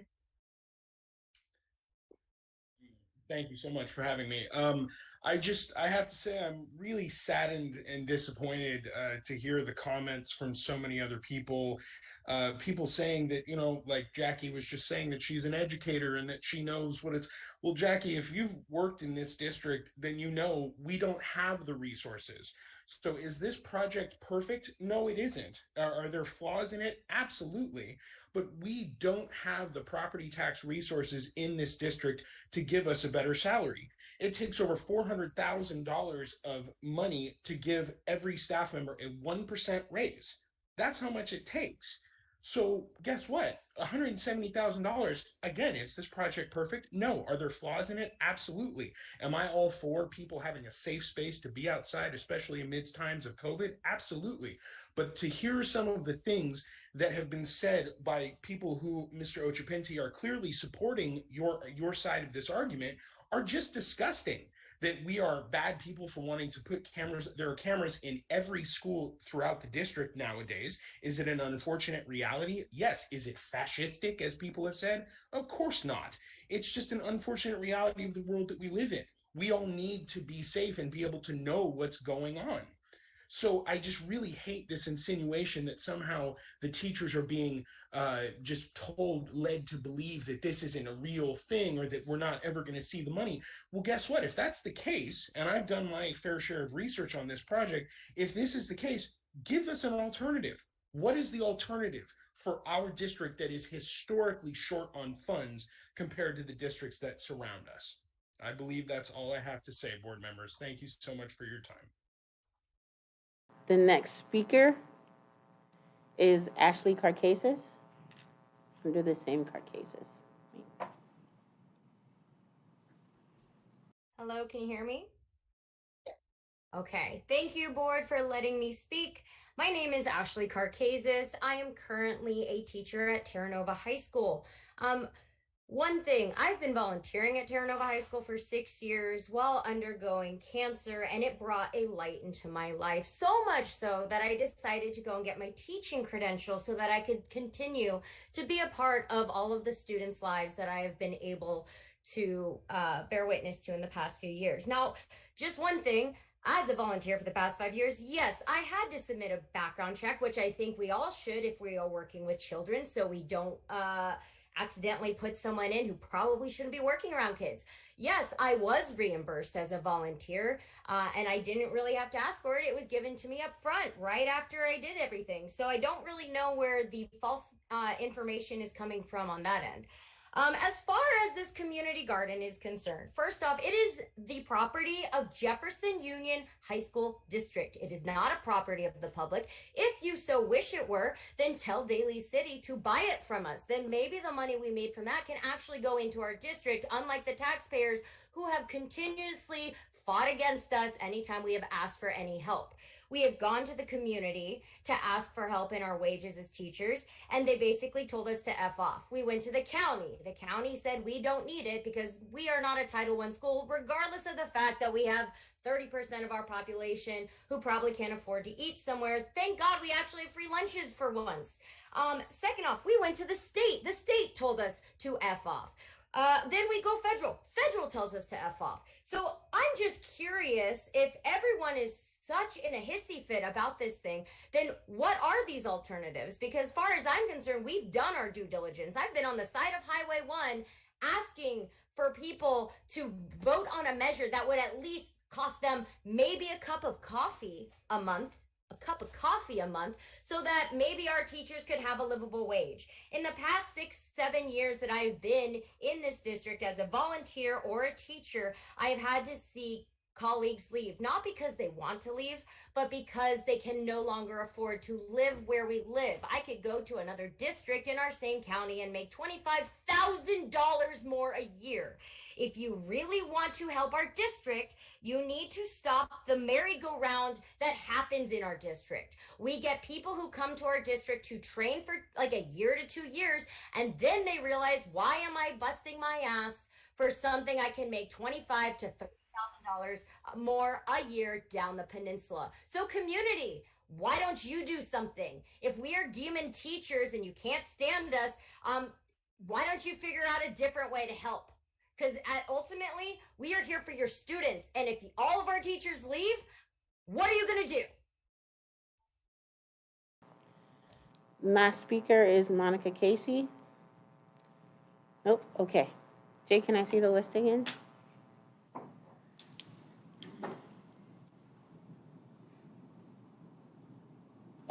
That was all of the public comments on this item. Right, thank you. So now for our discussion. So we've seen the presentation, heard the comments. Do we have any questions for Ms. Van Raphorst? Yes, Mr. Ochapinti. Yeah. One, obviously, there are a lot of things that need to be addressed and have been addressed in prior meetings. One thing I would like to note is there has been a continued lack of transparency around this entire project from the very beginning. When I've requested information as a trustee, that information has been delayed, if not denied or obstructed. When I've pressed for meetings to be posted to our YouTube website, it took constant asking for that to even be posted of meetings that have addressed this issue. And none of this information around the project was presented to this board for discussion or approval until maybe, I guess, it appears now like about a year and a half into the development of it. And so when I hear community, and I hear community from prior meetings and of course just constantly, you know, in the public, it concerns me that the rest of this board refuses to acknowledge a lot of actual information, which is factual. The presentation we saw tonight contained a lot of unsubstantiated information. I would caution any public administrator or any public official from presenting information to the public in a public high school board meeting that has not been confirmed, that it cannot be attributed to anything in a factual way. I mean, there are pictures up there about human feces. I don't know if you had a lab test those feces, but how can you assert that that's somebody's feces and then blame people who are gardening on that existing? I mean, I grew up here in Daly City in the Bay Area. If you go to Golden Gate Park, if you go to Westmore Park, one of the things I've been appalled about is that our district, and neither our district or the city of Daly City or whoever should be maintaining it, which is our district, there is dog feces alongside the street next to the track. And so when we're talking about these things that deter volunteerism, that turn people away from our public spaces, our green spaces, our public parks, it is our responsibility to maintain our property, and that is not being done in our school district. Anybody in the Westmore community knows that. We cannot be responsible for everything that happens in our community, but we have to acknowledge that in public spaces. That's the cost of being a public agency. We need to make sure that we're responsible and support people getting involved rather than deterring them and even blaming them and criminalizing them. So that presentation was very problematic in many ways. I understand that there's a position of other board members and public administrators in this district that is not universal in our district. I understand that the opinions of some of the teachers in this district is not universal. I have not heard, and I don't believe many of us have heard from a majority of teachers and staff in our district who I do recognize and want to acknowledge our district staff and administrators who do not support this project, who I know from my discussions with them and my discussions with students and former students and community members who clearly do not support it but can see the political pressure around it. In addressing that, I feel like I'm proud to hear people stepping up and speaking up, whether they're speaking for or against the project. These are discussions that need to be had before any final decisions are made. And to that effect, the first thing I want to ask is who placed this item on the agenda this week? Whose idea was it to use $170,000 of public high school district funding to fund a surveillance project of a green space garden in our district office site? Whose idea was that initially? Who are you directing the question to? Superintendent Preston, you can answer. So this, the idea for, the global idea came about from the facility subcommittee. We talked about it in this facility subcommittee. Ms. Van Raphorst worked, as she stated, with Marcus Peppers and Stephanie Phillips to come up with the specifics. And then it was brought to the agenda planning with President Tejada and Vice President Lee, and we placed it on this board agenda. Add that rarely a day goes by that I don't hear from someone who works in this building about incidences with people that are near the garden, in the parking lot. That area is not somewhere that most of our staff feels safe. And I was asked to come up with a plan that would allow us to continue to let the community use the garden while we make sure that everybody is safe and feels like they can come and go from that area without having to worry. And so, you know, if it was up to me, would I spend $170,000 in this way? You know, there are other ways we could spend $170,000. Is there something we're going without right now? No. We have the masks. We have the testing coming. Those are not, no, we're not putting something off that needs to be done. But this is proposed in this way so that the community can continue to use it in a safe way. So for clarification, the facility subcommittee, are you referring to the trustees on that subcommittee? So trustees Lee and Salahuddin, you suggested we spend $170,000 on this project? Yes. This has no educational value. It is not in our LCAP. It has nothing to do with anything that serves our students. I want to ask why you think it's responsible to spend $170,000 of district funding that, as a low-income district, as many of our teachers, whether they agree with this or not, have attested to, could be going to teacher salaries, staff materials, and in fact, from a prior meeting, testing, funding to cover people in our community who are uninsured or undocumented or otherwise can't afford to be tested through this pandemic.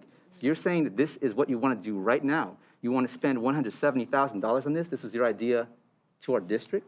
So first part of it was your idea, right? Because of the previous. No, this was not my idea. Wait, I didn't interrupt you when you talked, so I just want to be able to finish my sentence. So in the previous meeting when we talked about security, the security of the district office, and we had said we wanted to put up cameras, you said, why don't we just hire 2 security guards to rotate and do full time? So I was pulling from that idea that you had. You said you thought it was a good idea to have security guards full time, and I had said, I think it's expensive to have a full-time security guard, and you were saying, no, we should still invest in probably having security guards on site. So, you know, I pulled from that idea, 1. 2, is it something that I want to do? Absolutely not. You know, I don't want to spend $170,000 on this. But I do feel that there is a need while we're still, because people have said, like, this isn't a done deal. That's absolutely correct. We still have to wait for the EIR report. We still have to figure out, you know, the affordable housing, et cetera, et cetera. So while all that's going on, we want to keep the garden open. This is why the school district shouldn't be in charge of a property that is this open to the community. It is too hard for us to manage it and to keep it secure. This is why this is why it was a school garden. It was never intended for widespread community use. We have asked repeatedly for the garden to not be expanded. If you look on Google Maps, and this is one of the cool things about Google Maps, is that you can look year by year, right? So you can look from almost when Google Maps started to 2 years ago, that garden is the same size. And then 2 years ago, it exploded and it has keeps expanding, and we've asked for them not to, and they keep expanding it. So how do we manage that? I'm not saying that the people in the garden are the ones that are doing certain things. You know, we've talked to them. They said that it's not them. But there are other people, because the attention that has been attracted, that are coming in there. People in there at 1 a.m. No one should be on the school grounds that late at night. People are in there pitching tents. You know, this is all stuff. This is still school property. And I want to, how do we manage it in a way that is still applicable for it to be school property and allow the community to use it? So this is the solution I came up with. It's not perfect. I know, I understand that you don't like it, and, you know, I respect that position, but this is what we thought was best. Really? Just to add to that, no, and I agree. I don't want to spend this kind of money. On the other hand, this, for the one thing is that we're talking 170, that means it's a finite amount, and that there is an end to this. I'm speaking. The other thing too is that at one point, this garden was actually what we would consider an outdoor classroom. We protect our classroom spaces, and fundamentally, this is an outdoor classroom that can no longer be used as a classroom. And then I think what we're proposing actually is quite generous, because it does allow us to, and the fact that we're calling this and it's becoming an interim community garden with hours of access, limited hours of access for the public during the day, I think that's the proper next step for us. Is this garden going to go away at some point? The fact that we're estimating 170 tells me, yes, this garden is going to go away, because fundamentally it's not sustainable for us to keep it as is. So regardless of what happens with the development project at some point, when it goes back before the Planning Commission and City Council, regardless of what happens, that piece of land, the way it exists right now, just cannot exist in its current form. And I think the plan that's before us, while imperfect, is I think the one way where we can say that we've got some control over it, and we can ensure safety for the community that's here, which our charge as board members is also to ensure the safety of our students here and the safety of our staff. I'm sorry, I think I thought I called Blue. Yeah, we just got an email that the 2 people said that they weren't called on. Okay, let's, are they still on? I don't know, Blue Murov and Deeg, D-E-E-G Gold. No, they were called. D Gold was called. But I thought I called Blue, but we could go back. Is it okay to let Blue do their public comment and then come back to our discussion? Yeah, let's do that. I want to just quickly respond to one thing. Okay. It is an absolute lie that I asked for this in any way, shape, or form. I want to counter what you just said on public record. I never asked for security guard. We can pull it. No, this was an item that was inappropriately labeled by our staff that said that we should have a camera facing the garden. I challenged and I voted against having a camera in the garden in the first place. Right, Secondly, you suggested possibly using a security guard. what I said was, if you're going to consider, and the item was listed for the workforce housing, however, it was inappropriate and I believe mislabeled on our agenda, because what you're saying is was to police the garden in the first place. I'm saying that that wasn't supposed to be that way, and when it was said that this was to instead guard workforce housing, my question was, why are we spending all this money on cameras here, and then the very next meeting, more cameras on the other side of the building where they should be facing if it actually was to be for the workforce housing?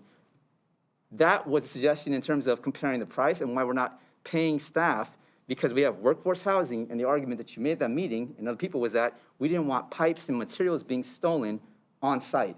The site is on the other side of the building completely. Anybody from here knows that. Anybody not from here can see that. The garden is on the complete opposite side.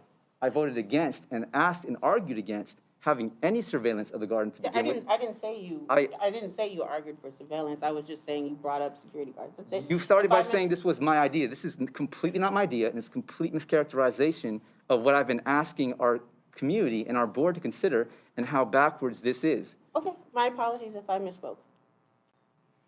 Okay, so do we want to add someone who's waiting in public comment? Yes, is Blue still there?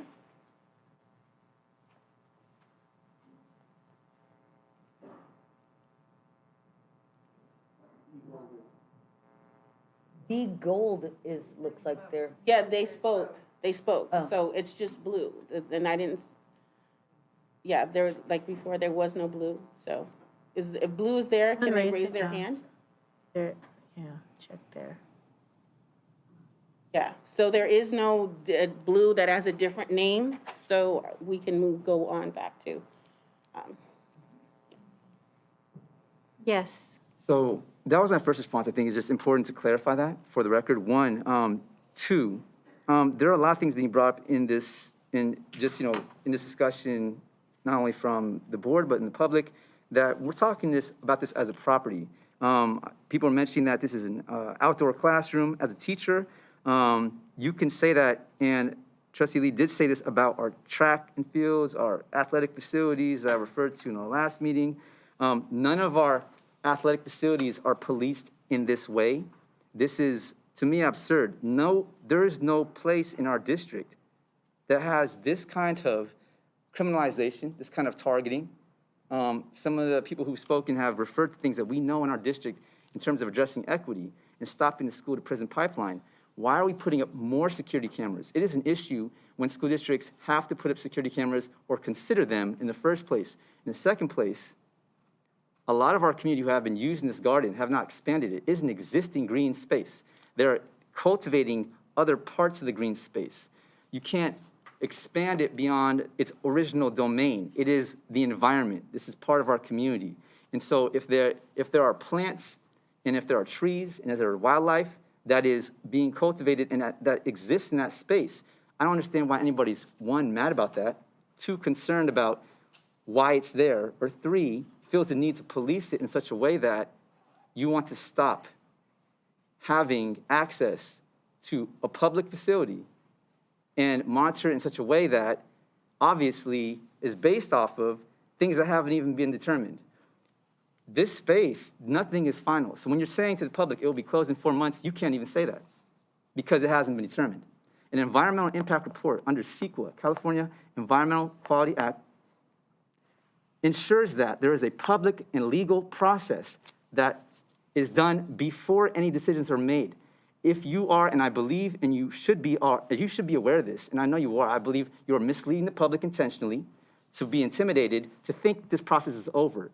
As a facility subcommittee who have monopolized the time in front of city councils in all these meetings, I would expect for you not to misinform the public and try to put up a presentation and even not edit the presentation our staff has put together without the facts to tell people the garden will be closed in 4 months. You don't know what an environmental impact report is going to say. I think it's separate from the building. We're saying as a board, we'd probably vote to close the garden, separate for the development. It's different from the development. Yeah. We're just talking about the garden right now. The garden is part of the scope of the development. Please don't misinform and insult the intelligence of our community. Everybody knows you're trying to bulldoze the garden to build luxury apartments. That is a plain fact. That determination has not been made by the state of California, city of Daly City, or our school district. We are waiting for an environmental impact report, and it has not determined any of these facts yet. We agree with you, Nick. What we're saying is, regardless of what happens in the environmental impact report, as a board, we're trying to determine whether we keep the garden at all. It has nothing to do with what happens to the environmental impact. We may not build anything on it, but we're saying we don't want to hold or continue to run a community garden regardless of whether we develop the property or not. That's what we're talking about. So you're saying that these contracts are to close the garden, you're saying? You're voting to close the garden? Right now, we're just voting to have the proper security in place so keep that it we can keep it open, but we're saying in a few months, we're thinking about entertaining completely closing the garden. So I think it's, one, disingenuous, and actually, I don't even know if this is legal, what you're suggesting, because you're taking steps to police and surveil a public space, an educational space, this school site, in order to hopefully close a garden in the pursuit of building a real estate business that's going to fund teacher salaries. I hope you understand that not only is this not what you call imperfect, it's inappropriate, and I feel like it borders on misappropriation of public funds. I hope you are very, very aware of the thin line that you have been walking for the last year, and if you feel like a lawyer has informed you well, I can inform you based on my experience that nothing in this looks right at all. And I encourage you to think deeply about what the public's telling you tonight, because financial misappropriation, especially at the high school district level, is serious, especially in the time of COVID, at any time, and especially when we could be spending those funds for our students' education, mental health, and well-being. And yet you're saying that your priority is to hopefully close the garden so that in the meantime, you can close it down by promoting policies that clearly inhibit our community's access and our students' access to this garden. I have several more questions. 1 second. So Yeah. D Gold is saying that they Yeah, didn't. they never spoke. Okay, so I know they did, but it's fine. We can just open it up. Okay. That's fine. Or maybe I called on them and. Deborah Gold. Yeah. So. Okay, the Deborah Gold, maybe it's another D Gold. Are they on the line? Are we able to pull them up? Okay, Deborah, are you on the line? Can you hear me? Boy, this has been a lot of trouble to get on to speak. I don't seem to have any time on the clock, so. Okay, I want to echo what Sabrina Brennan and Nick Ochipenti talked about, how difficult it is to participate in these public meetings. And I submitted a form yesterday afternoon, got the receipt, still didn't get called on. I think this is not a good way for public participation. But now I want to say that I saw the presentation that was the justification for the over-policing of this garden. And it is the kind of pictures we see all the time when they're trying to dispossess houseless people in our communities or whatever. We see pictures of feces here, or we see pictures of something else there. No real documentation, no real evidence. Videos that don't even show. If you want to provide real evidence, provide real evidence. Otherwise, don't expect us to spend $170,000 for round-the-clock security guards. What other school properties are guarded 24/7, plus surveillance cameras and fencing? Why is there a need for this level of security? Are you planning on arresting the young people who made a space in the garden? Is it a fear of houseless individuals? Is this all in the aim of creating a defensible perimeter so that we can have the development project?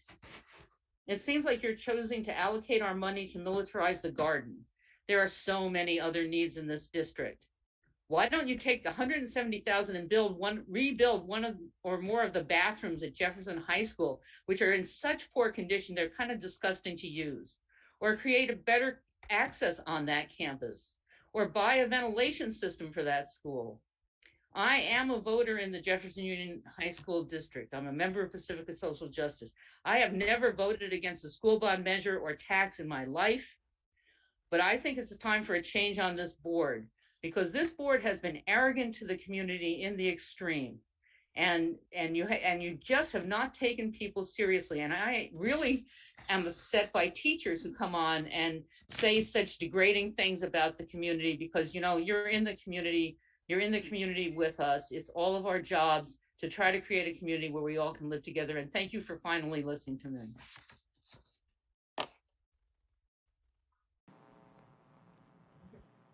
Is there anyone else we missed? No? That blue person, but they're not there. Okay, they're not there. All right.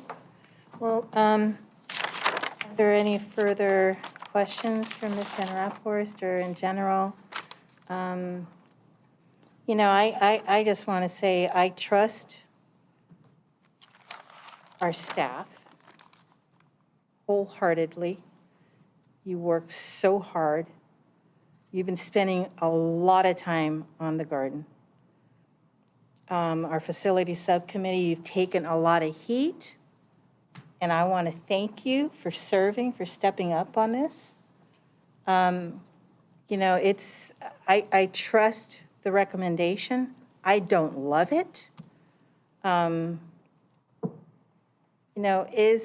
question is, why do we feel there is a need for 24-hour security?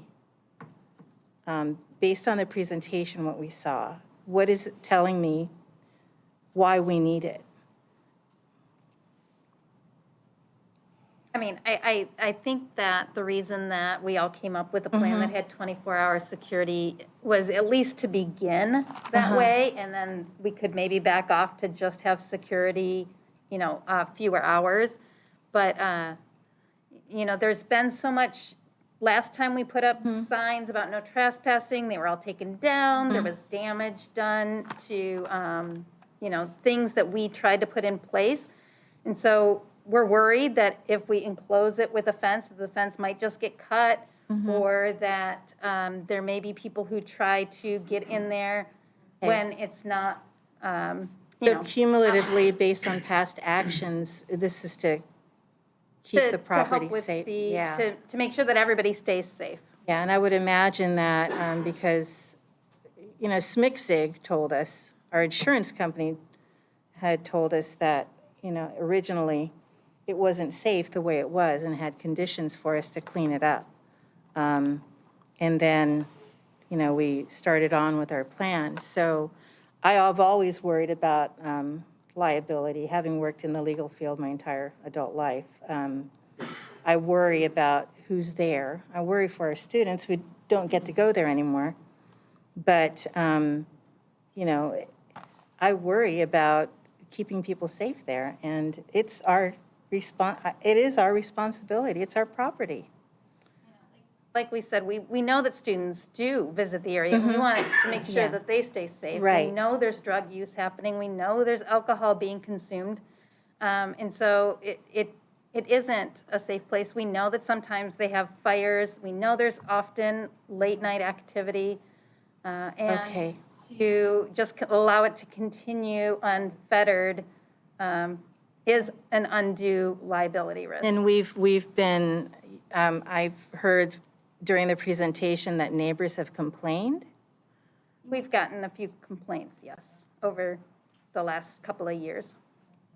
That's not the main thing. We get a lot more complaints from staff. We get a lot of staff complaints. Okay, thank you. Yes, Mr. Ochapinti. Yeah, I wanted to ask first for other members of this board who I've almost never heard a question about this project from its inception, which is disturbing in one part because only 2 board members can have access to that information prior to the meeting until you have a presentation. But the second part is, if I'm the only trustees raising questions around this, I have to wonder why other trustees are not concerned that there's a petition to save the garden that has over 4,000 signatures that has never been cited in any document here in our district, to recognize that when you talk about neighbors complaining about a garden, a lot of, and probably more, have signed a petition in hundreds and thousands, not maybe a few here you've talked to necessarily, not to dismiss whatever the concerns are. I don't live here, so I don't see what goes on there. When you talk about, we know there's drug usage and these things, and you show videos that actually don't show, if you don't have evidence to substantiate that, you cannot continue to perpetuate that. I've actually heard complaints from people in the garden, community members, not just people who have been doing the gardening, but community members who have felt threatened, harassed, and intimidated by district staff. And I haven't brought this up because I thought internally here as professionals that people can conduct themselves in some kind of civil way when it comes to interacting. If this is not being done on both sides, sometimes people don't get along, but so far as I've seen, there's been no laws broken in the garden. Our students are actually not saying they don't feel safe. They're saying they want the garden, and it makes them feel safe. And in fact, it improves their mental health. We even had a teacher who works with students in the garden attest to that tonight on a meeting. So to say something like that I'm hearing in this meeting, to change the narrative like that is not only disrespectful, it's insulting to our community's intelligence to try to say that, to justify surveilling something. I remember an entire presidency where safety was used as a mask to increase security measures that targeted some of our most vulnerable members of our society. Those who are Muslim, those who identify LGBTQ, those who are undocumented, and so on and so forth.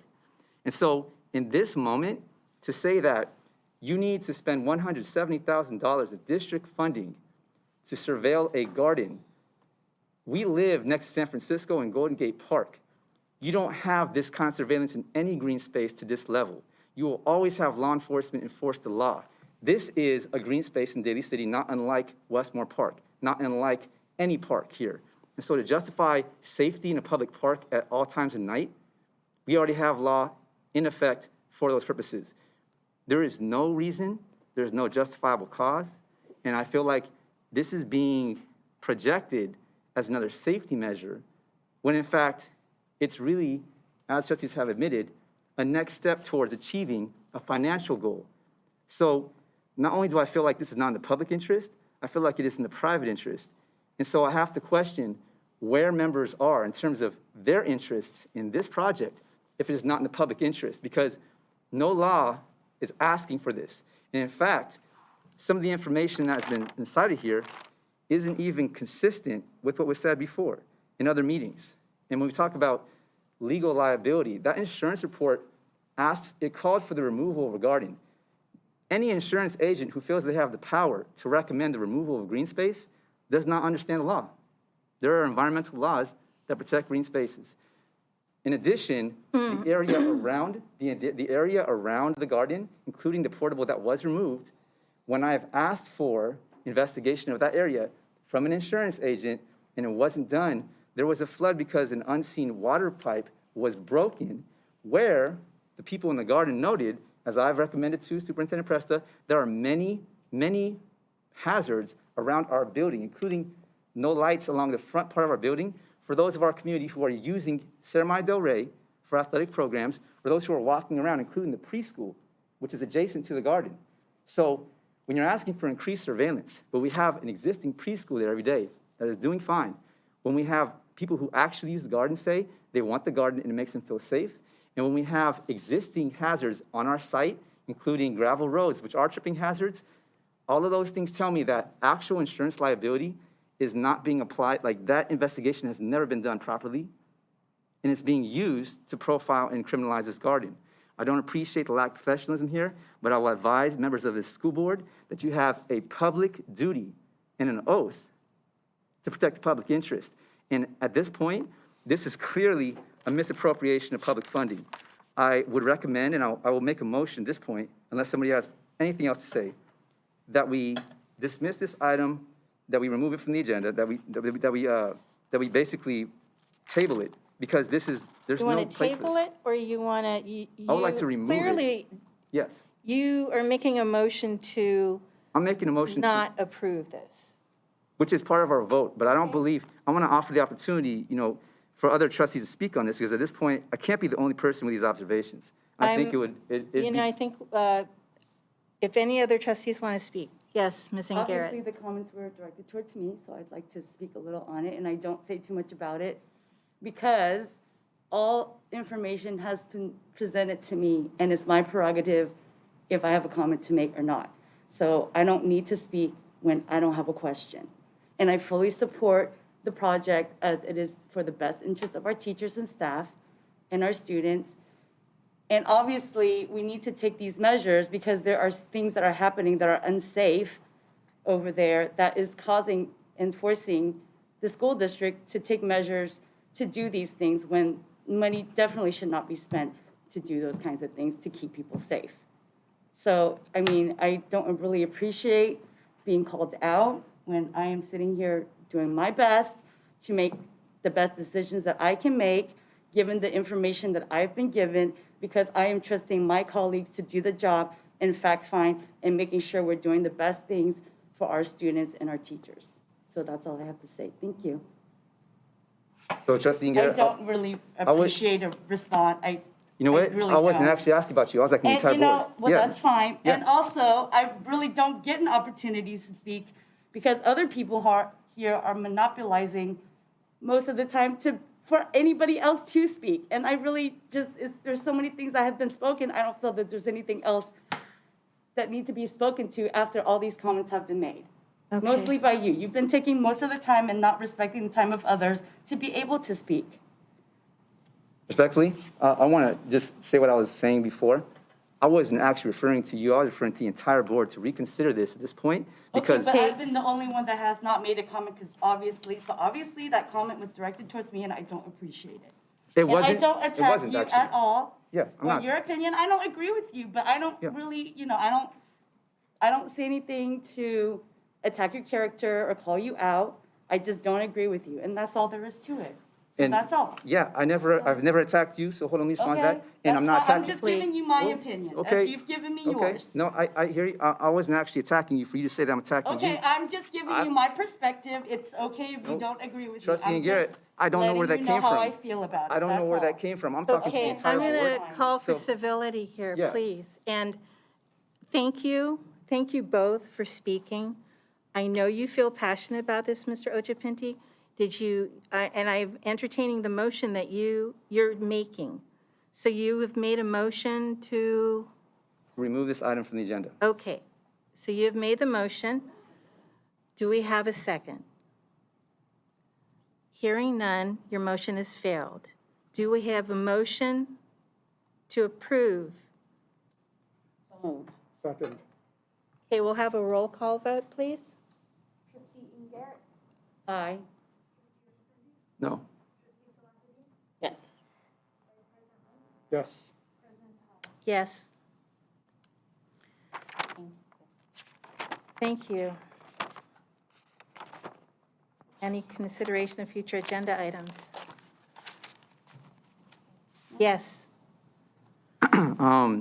Last week, Trustee Salihuni did mention a couple items that I've raised at least 3 or 4 times over the course of 2021. One was considering translators and interpreters, and Right. whether that's within the realm of whoever wants to report on it through communications or through our district, other district staff, superintendent, of course. That was the first one. I have raised It was, the other one was the student trustees being able to Zoom from. No, I remember. I raised another one. Thank you. The other one was renaming the district. I know it was raised last semester, for It last is semester. on a future agenda. We've had about 3 or 4 agendas since that's been considered, so at least, and so I would encourage approaching that. It is on a future agenda. With due diligence. Thank you. The third one, and of course, this has been mentioned throughout the meeting, I think, from other people we've heard in the community as well throughout the last year, is that while we are holding meetings in public through remote and, other ways through Zoom, that there are better ways to do it. And in fact, we were doing it better in the beginning than we're doing now. So I feel like there's something wrong that we're doing less transparency than we were originally doing in terms of providing access to the community. So that with respect to what I raised earlier, and not just for access for our student trustees, but our public in general, that per our own board bylaws, we should not be requiring identifiable information of our public, and we should be providing the maximum access for our public to participate, and not the least. I would also encourage returning to recording all of our meetings, whether they are regular meetings or special meetings, given apparently that there are subcommittee meetings which are holding a good deal of weight in the decision-making processes here. When I hear that there are many items being discussed before arriving at a regular board meeting where the public does not feel included, I feel like we should be recording and providing access to public information for our public to the greatest capacity, because that's what public entities should do. Okay. Noted. All right. I just want to call attention to, sorry to interrupt, that the board does have a study session, it's noted at the bottom, on February 12th, and Luann Rivera from CSBA, I think, has been contacting you all and was going to chat with you beforehand, but wanted to note that. Right, and so we could discuss a lot of these items there. I'm actually referring to a regular board meeting feature agenda item. I know, Oh, you yeah, are. mine wasn't connected to you, I'm just a Connected. reminder. Thank you, I appreciate Yes. that. The last item I do want to raise again, and I will submit this soon, is a land acknowledgement for our district, an official land acknowledgement, which I will be working on and submitting to superintendent shortly. Thank you. We have a motion to adjourn this meeting? So moved. Second. All in favor? Aye.